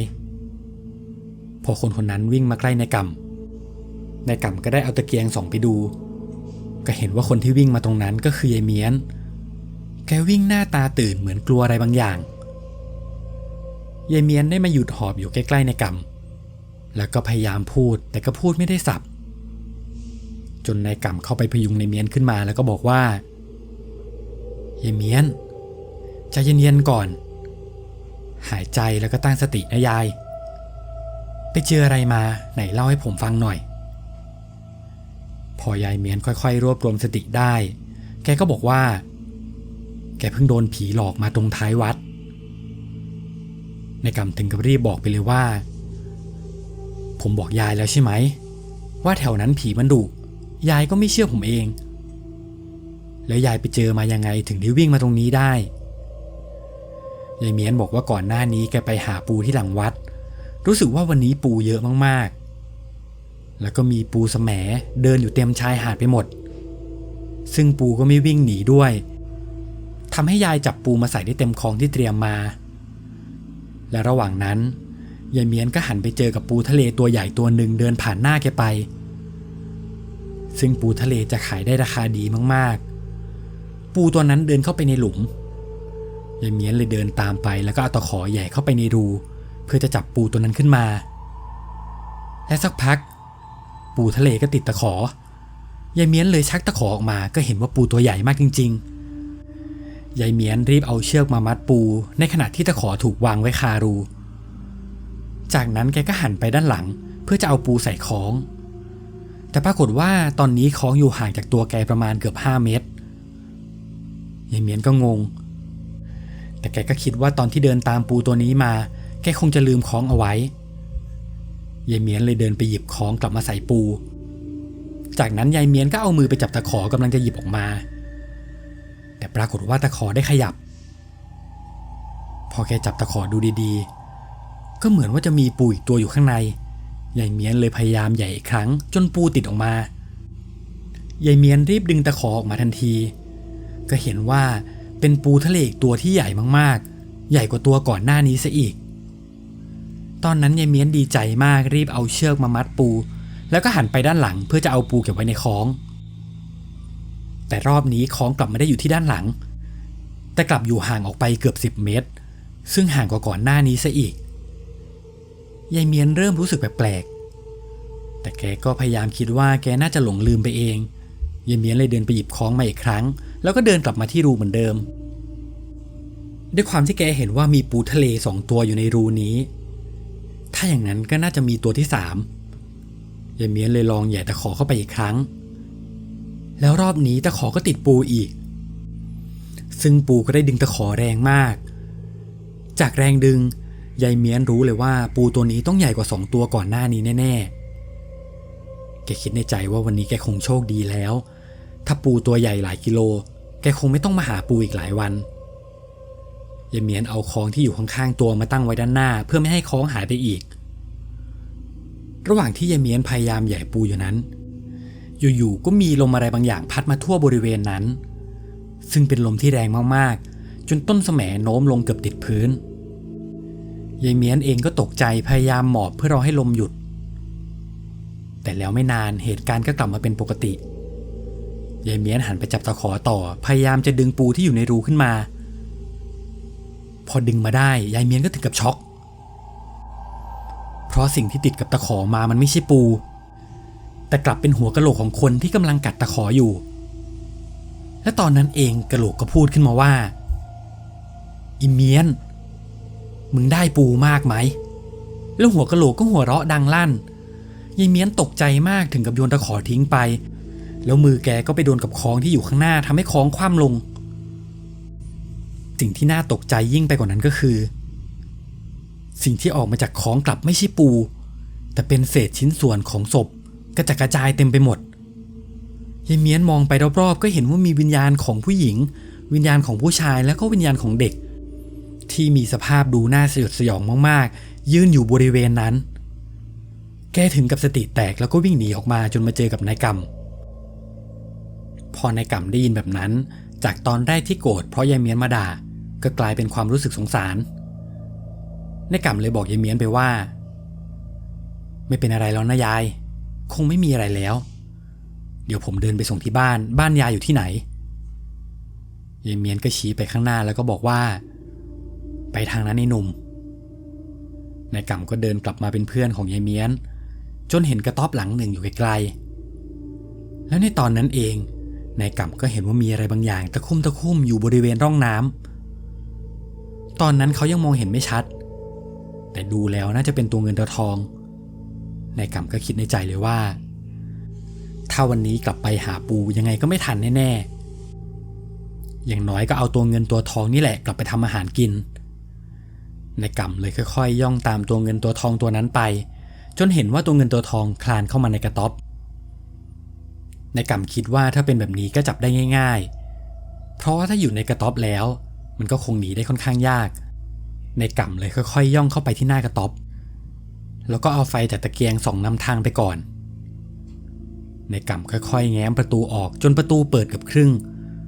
แล้วทันทีที่เปิดประตูออกก็มีกลิ่นเหม็นเน่าปะทะจมูกเขาทันทีนายกำบอกว่ากลิ่นนั้นมันเหม็นมากเหม็นจนเขาเกือบอ้วกแล้วพอเขาส่องไฟเข้าไปดูข้างในก็เห็นเป็นร่างของใครคนหนึ่งนอนตายอยู่ลักษณะอ้าปากค้างตาค้างเหมือนกับเห็นอะไรที่มันน่ากลัวมากๆก่อนที่จะช็อกตายแต่ศพนั้นเหมือนจะตายมานานแล้วเพราะศพเริ่มจะแห้งจนมองไม่ออกว่าเป็นศพใครและตอนนั้นนายกำก็ลืมไปเลยว่าเขาพายายเมียนมาด้วยนายกำรีบหันไปมองยายเมียนแต่ตอนนี้ด้านหลังเขากลับไม่มียายเมียนอยู่แล้วและทันใดนั้นเองก็มีเสียงเหมือนอะไรบางอย่างกำลังลากอยู่ที่พื้นพอนายกำหันไปมองตามเสียงปรากฏว่าเขาเห็นเป็นร่างของยายเมียนกำลังค่อยๆคลานผ่านหน้าเขาแล้วก็เข้าไปในบ้านนายกำได้แต่ช็อกกับอาการของยายเมียนเขาทำอะไรไม่ถูกได้แต่ยืนมองแล้วร่างของยายเมียนก็ค่อยๆคลานไปที่ศพนั้นจากนั้นเหมือนว่ายายเมียนจะนอนลงแล้วก็ทำท่าซ้อนกับร่างนั้นนายกำเห็นแบบนั้นก็รู้ได้ทันทีเลยว่าศพนั้นต้องเป็นศพของยายเมียนแน่ เขากลัวมากเลยรีบวิ่งกลับมาที่บ้านจนเวลาผ่านมาถึงเช้าก็มีคนมาปลุกนายก่ำเป็นเด็กในหมู่บ้านเพราะเห็นว่านายก่ำนอนอยู่หน้าบ้านเด็กๆเข้ามาถามนายก่ำว่ามานอนอะไรตรงนี้พอนายก่ำตื่นขึ้นเขาก็รีบเข้าไปล้างหน้าล้างตาแล้วก็ไปบอกคนในหมู่บ้านว่าเมื่อคืนเขาไปเจอศพยายเมียนที่บ้านให้ช่วยเข้าไปดูหน่อยพอทุกคนไปก็เห็นว่าศพยายเมียนเหมือนจะตายมาแล้วหลายวันเพราะสภาพศพดูเละไปหมดแล้วก็มีร่องรอยของการแทะกินของตัวเงินตัวทองด้วยผู้ใหญ่บ้านหันมาถามนายก่ำว่าเจอศพได้ยังไงเพราะเส้นทางมาบ้านยายเมียนไม่ใช่เส้นทางผ่านบ้านของเขาด้วยความที่ตอนนั้นนายก่ำเองก็กลัวไม่กล้าเล่าความจริงให้ทุกคนฟังเพราะเขาเองก็รู้สึกผิดคิดว่าที่ยายเมียนตายก็น่าจะเป็นเพราะเขาได้พูดสาปแช่งเอาไว้นายก่ำเลยโกหกคนอื่นๆไปว่าเขาได้มาหาปลาแถวนี้แล้วก็ได้กลิ่นเหม็นเลยตามมาจนเจอศพชาวบ้านเลยประชุมกันว่าจะเอายังไงกันดีเพราะยายเมียนก็ไม่มีลูกไม่มีหลานก่อนจะสรุปกันได้ว่าให้พระมาสวดแล้วก็เผาศพยายเมียนไปพร้อมกับบ้านเลยหลังจากเหตุการณ์นี้จบลงนายก่ำก็รู้สึกผิดมากๆได้ตัดสินใจบวชแล้วก็ไม่สึกจนมาถึงทุกวันนี้พอคุณเป้ได้ฟังนิทานของหลวงพี่เขาก็เริ่มคิดว่าเรื่องนี้ไม่น่าใช่นิทานจากที่หลวงพี่เล่ามามันเหมือนเรื่องจริงมากๆเลยถามหลวงพี่กลับไปว่าหลวงพี่ครับนายก่ำที่หลวงพี่เล่าถึงแกบวชอยู่วัดนี้ใช่ไหมครับผมว่าที่หลวงพี่เล่ามามันต้องเป็นเรื่องจริงแน่ๆหลวงพี่เลยบอกว่าท่านเป้ท่านฟังดีๆนะจากที่หลวงพี่เล่านายก่ำไม่เคยเล่าเรื่องนี้ให้ใครฟังเลยมีแต่หลวงพี่นี่แหละที่เล่าให้ท่านฟังแล้วท่านคิดว่านายก่ำบวชอยู่วัดไหนล่ะพอคุณเป้ได้ยินแบบนั้นตอนนี้เขาก็รู้เลยว่านายก่ำก็คือตัวหลวงพี่เองก่อนที่หลวงพี่จะพูดต่อว่าท่านเป้กลับกุฏิไปเถอะคุณเป้เลยเดินลงมาจากกุฏิหลวงพี่แต่ระหว่างนั้นหลวงพี่ก็ได้พูดตามหลังมาว่าวาจาคำพูดคนเรามันสำคัญมากนะมันเปรียบเหมือนดาบสองคมพูดดีก็มีคนชื่นชมพูดไม่ดีมันก็กลับมาทิ่มแทงตัวเองไม่ว่าจะเป็นทางตรงหรือทางอ้อมก็ดีเพราะฉะนั้นคิดก่อนพูดดีที่สุดเพราะคำบางคำมันสามารถฆ่าคนได้นะท่าน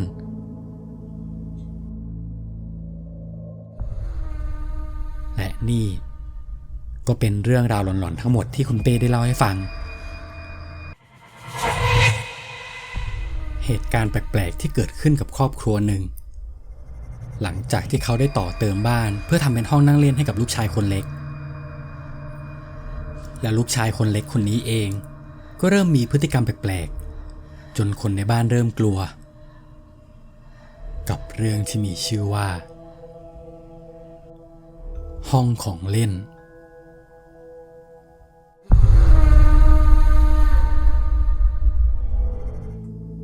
เรื่องนี้เป็นเรื่องราวของคุณอายเหตุการณ์ย้อนกลับไปเมื่อ9 ปีก่อนช่วงนั้นคุณอายกับแฟนได้ซื้อบ้านหลังหนึ่งเอาไว้จากตอนแรกที่คุณอายและแฟนต้องอยู่รวมกันกับแม่และพ่อของคุณอายและหลังจากที่คุณอายคลอดลูกจนลูกโตได้เกือบ4 ขวบทำให้บ้านหลังนั้นเริ่มแออัดและของเล่นเด็กก็ค่อนข้างเยอะเธอเลยตัดสินใจซื้อบ้านอีกหลังแล้วก็ย้ายเข้ามาอยู่กัน3 คนพ่อแม่ลูกซึ่งมีคุณอายแฟนคุณอายและลูกชายวัย4 ขวบชื่อว่าน้องอามหลังจากอยู่ที่บ้านหลังนี้ได้สักพักของในบ้านก็เริ่มเยอะขึ้นเรื่อยๆทั้งของใช้ส่วนตัวและของเล่นเด็กคุณอายเลยปรึกษากับแฟนว่าให้ต่อเติมบ้านออกมาด้านข้างตรงจุดที่เป็นสวน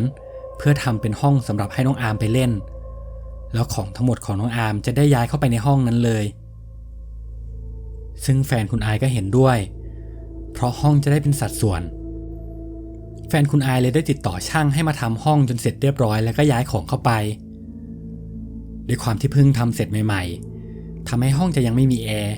มีเพียงพัดลมไอน้ำตั้งเอาไว้ก่อนเพื่อไม่ให้น้องอามร้อนเวลาเข้าไปเล่นข้างในนั้น ห้องนี้จะอยู่ติดกับบันไดทางขึ้นชั้น2ถ้าลงบันไดมาก็จะเจอห้องอยู่ซ้ายมือซึ่งเป็นห้องกระจกใสๆสามารถมองทะลุเข้าไปได้ถัดจากห้องนั้นมาก็จะเป็นห้องนั่งเล่นแล้วก็จะมีห้องครัวอยู่ฝั่งตรงข้ามพอทุกอย่างในห้องเรียบร้อยคุณอายก็บอกกับแฟนว่าหาแอร์มาติดในห้องให้น้องอาร์มดีกว่าเพราะตอนกลางวันห้องจะร้อนมากแค่พัดลมไอ้น้ำน่าจะเอาไม่อยู่แล้วระหว่างที่คุณอายกำลังคุยกับแฟนอยู่นั้นอยู่ๆก็มีสายโทรเข้ามาซึ่งดูเหมือนจะเป็นเรื่องที่บังเอิญมากๆเพราะสายที่โทรเข้ามาคือสายของช่างแอร์คนเก่าที่ได้มาติดแอร์ให้บ้านของคุณอายทั้งหลัง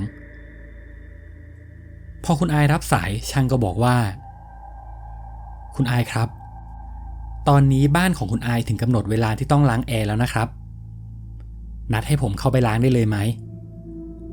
คุณอายเลยตอบว่าพอดีเลยพี่เดี๋ยวนัดวันเข้ามาล้างเลยอายมีเรื่องจะปรึกษาด้วยพอมาถึงวันที่ต้องล้างแอร์ช่างก็ได้ทำการล้างแอร์ในบ้านของคุณอายให้เรียบร้อยแล้วคุณอายก็เดินเข้าไปหาช่างพร้อมกับบอกว่าเธอต้องการแอร์อีก1 ตัว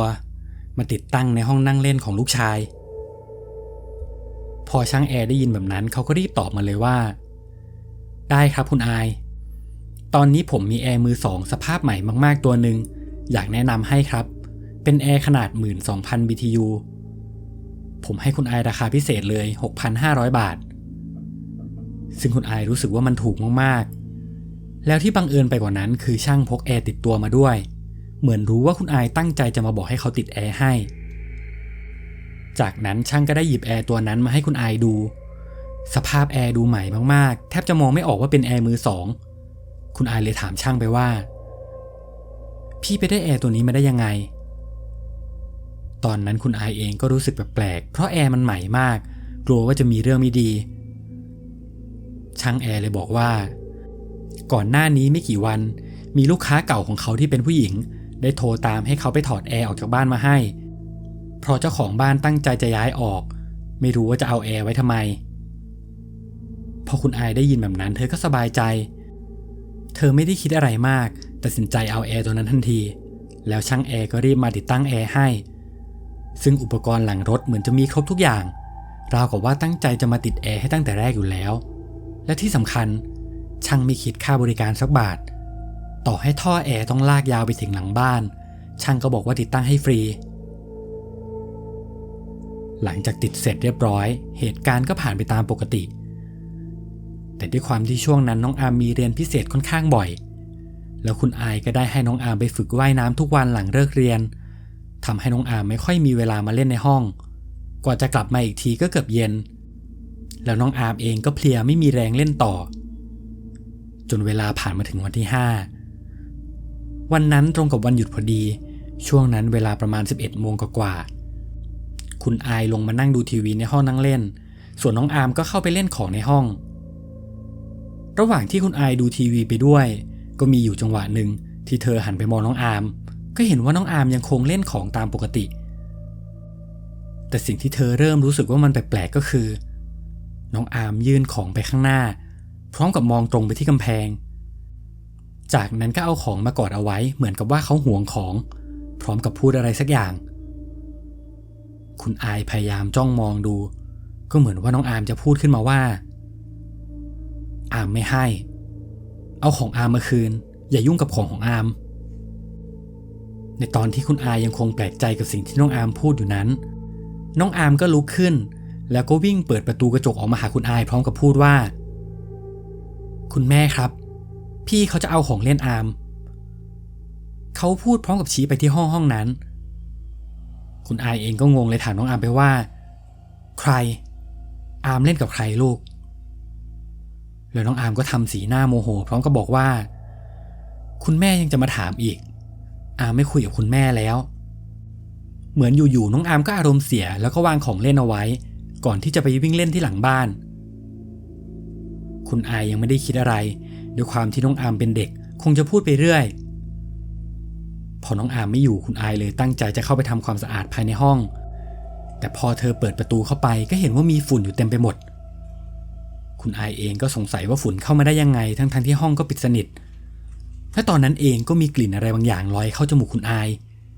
เป็นกลิ่นเหม็นเหมือนอะไรเน่าๆปะปนมากับกลิ่นหอมของน้ำอบซึ่งก็มีทั้งกลิ่นหอมและกลิ่นเหม็นตีกันเต็มไปหมด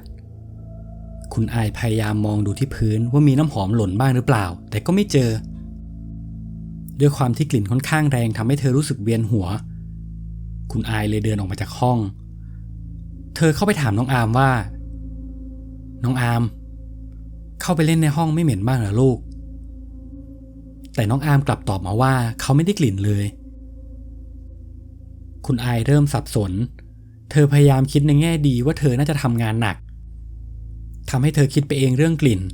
คุณอายเลยปล่อยเรื่องนี้ไปแล้วหลังจากวันนั้นคุณอายก็เริ่มสังเกตเห็นความผิดปกติบางอย่างของน้องอาร์มบ่อยขึ้นเรื่อยๆทุกครั้งที่น้องอาร์มนั่งเล่นในห้อง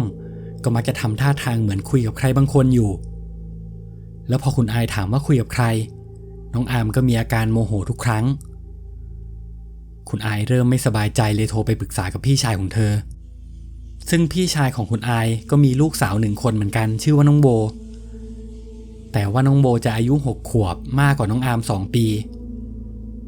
คุณอายพยายามเล่าสิ่งที่เกิดขึ้นกับน้องอาร์มให้ฟังว่าน้องอาร์มมีอาการแปลกๆแต่พอพี่ชายคุณอายได้ฟังเขากลับบอกว่ามันเป็นเรื่องปกติเพราะน้องโบตอนอายุ4 ขวบก็มักจะคุยเล่นคนเดียวเหมือนว่าเป็นจินตนาการของเด็กๆมากกว่า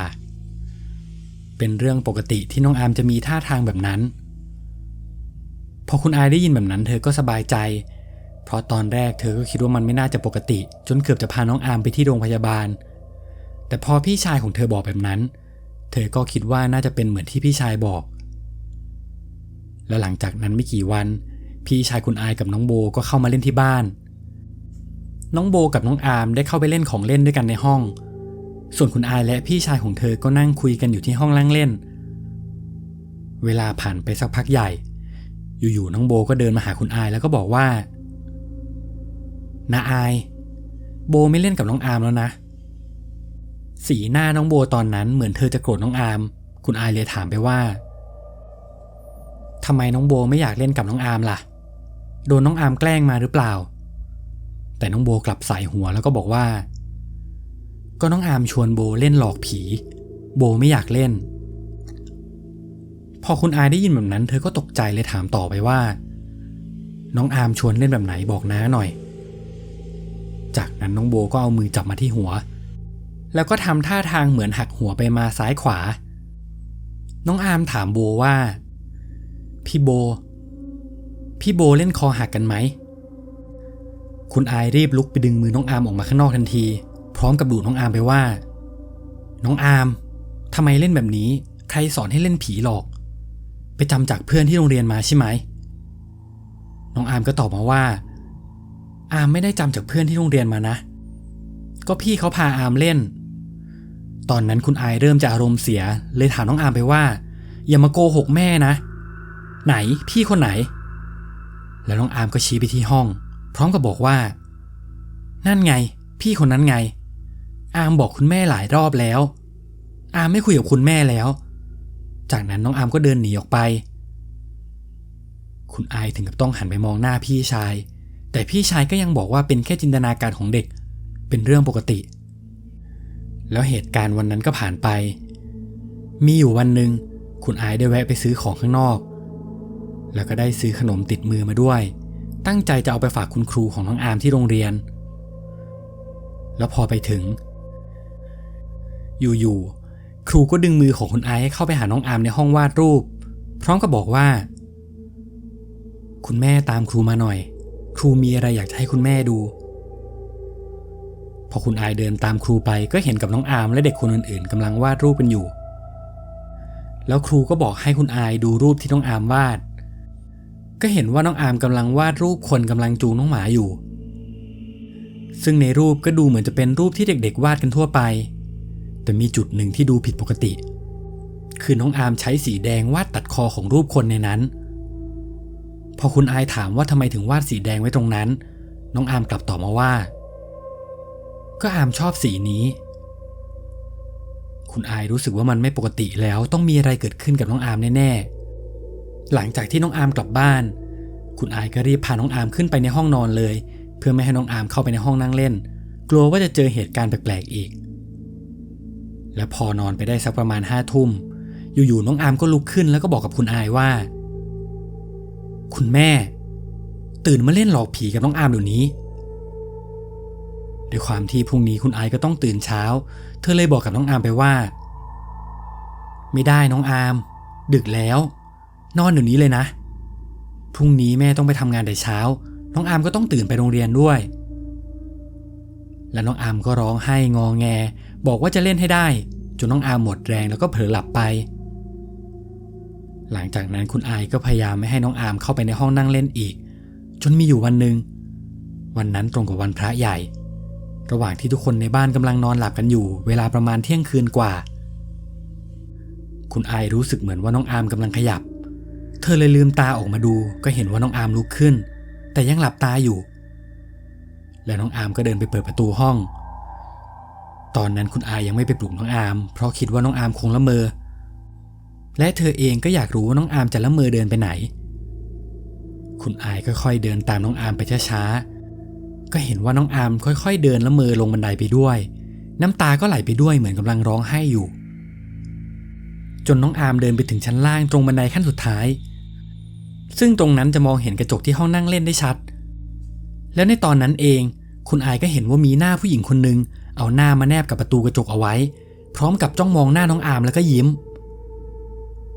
รอยยิ้มนั้นดูน่าสยดสยองมากๆเหมือนว่าเธอกำลังรอให้น้องอาร์มเดินเข้าไปหา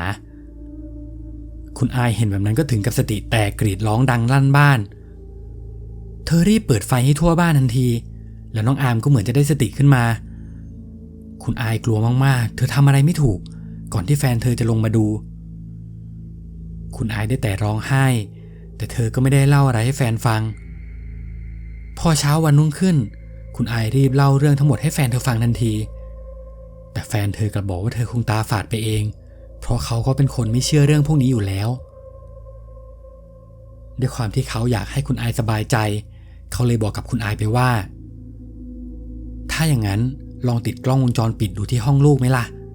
จะได้รู้กันไปเลยว่ามันมีอะไรกันแน่วันนั้นแฟนคุณไอก็ตามช่างกล้องวงจรปิดมาติดตั้งให้ทันทีแล้วพอวันถัดมาก็ตรงกับวันอาทิตย์ซึ่งคุณไอต้องกลับไปนอนที่บ้านแม่ของเธอเลยไม่มีเหตุการณ์อะไรเกิดขึ้นจนมาถึงเช้าวันจันทร์ระหว่างที่คุณไอกำลังนั่งทำงานอยู่เธอก็นึกถึงกล้องวงจรปิดแล้วก็ตั้งใจจะเปิดขึ้นมาดูและในตอนนั้นเธอก็ได้เรียกเพื่อนที่ทำงานให้มาดูด้วยกันเพื่อจะได้สังเกตว่ามันมีอะไรผิดปกติบ้างหรือเปล่าเธอค่อยๆเลื่อนดูไปเรื่อยๆจนถึงเวลา 2:27 นาทีตอนนั้นเพื่อนของคุณอายบอกให้เธอหยุดแล้วก็เล่นวิดีโอตรงนี้เพราะเหมือนว่าเธอจะเจออะไรแปลกๆแล้วพอกดเล่นวิดีโอทุกคนที่อยู่ตรงนั้นต่างก็ตกใจมากเพราะมันมีร่างของผู้หญิงคนหนึ่งกำลังคลานอยู่ที่กำแพงของห้องจากนั้นร่างของเธอก็หายกลับเข้าไปในแอร์แล้วก็คลานออกมาแล้วก็คลานกลับเข้าไปสลับกันไปมาประมาณ3 ครั้งคุณอายถึงกับมือสั่นทำอะไรไม่ถูกรู้แล้วว่าเหตุการณ์ทั้งหมดมันเกิดมาจากแอร์ตัวนี้แน่ๆเธอรีบกลับมาที่บ้านแล้วก็บอกแฟนเธอว่าให้ช่วยรื้อแอร์ออกซึ่งแฟนเธอเองก็ยังงงๆแต่เขาก็ยอมทำตามทั้งคุณอายและแฟนก็ได้รื้อออกมาตั้งใจว่าจะรื้อทิ้งไปเลยไม่เอาแอร์ตัวนี้ไว้แล้วพอเปิดแอร์ออกมาก็มีกลิ่นน้ำอบแล้วก็กลิ่นของเน่าตีใส่จมูกเธอทันทีแล้วที่น่าตกใจไปกว่านั้นก็คือในช่องกรองอากาศมีเส้นผมที่ติดมากับหนังศีรษะเป็นแผ่นติดอยู่ข้างในแล้วยังมีเศษเล็บเก่าๆที่เหมือนถูกดึงออกจนมีเนื้อเน่าๆติดมาด้วยคุณอายรีบโทรหาช่างแอร์ทันทีแต่รอบนี้เธอตัดสินใจโทรหาช่างอีกคนเพราะเธอไม่สบายใจกับช่างที่มาติดแอร์ให้เธอแล้วพอช่างมารื้อแอร์ออกคุณอายก็บอกว่าให้เขาช่วยเอาแอร์ตัวนี้ไปทิ้งให้หน่อยช่างแอร์เลยทำสีหน้างงๆแล้วก็บอกเธอว่าคุณอายขายแอร์ให้ผมไหมถ้าทิ้งไปก็เสียดายเดี๋ยวผมซื้อต่อเองเพราะแอร์ยังใหม่แต่คุณอายก็ยังยืนยันว่าจะทิ้งไม่ขายต่อเพราะกลัวว่าจะเกิดเรื่องราวแปลกๆอีกช่างแอร์เลยต้องเอาไปทิ้งแล้วก็ไปซื้อแอร์ตัวใหม่ที่เป็นมือหนึ่งมาติดตั้งให้แทนแล้วหลังจากวันนั้นก็ไม่มีเหตุการณ์แปลกๆเกิดขึ้นที่บ้านอีก แต่ก็มีวันหนึ่งที่น้องอาร์มเข้ามาถามคุณอายว่าคุณแม่พี่ผู้หญิงคนนั้นหายไปไหนแล้วครับคุณอายถึงกับนิ่งเธอไม่รู้จะตอบลูกว่ายังไงเลยพูดไปว่าพี่คนนั้นเขานิสัยไม่ดีลูกแม่ไล่พี่เขาออกไปแล้วเวลาก็ผ่านมาจนถึงปัจจุบันก็เหมือนน้องอาร์มจะลืมเรื่องนี้ไปเลยและนี่ก็เป็นเรื่องราวหลอนๆทั้งหมดที่คุณอายได้เล่าให้ฟังใครมีเรื่องราวหลอนๆอยากให้เราเล่าให้ฟังก็สามารถส่งมาได้ทางแฟนเพจ Facebook ได้เลยนะครับเรื่องหน้าเราจะเอาเรื่องราวหลอนๆเรื่องไหนมานินทาให้ทุกคนได้ฟังกันฝากติดตามกันด้วยนะครับสวัสดีครับ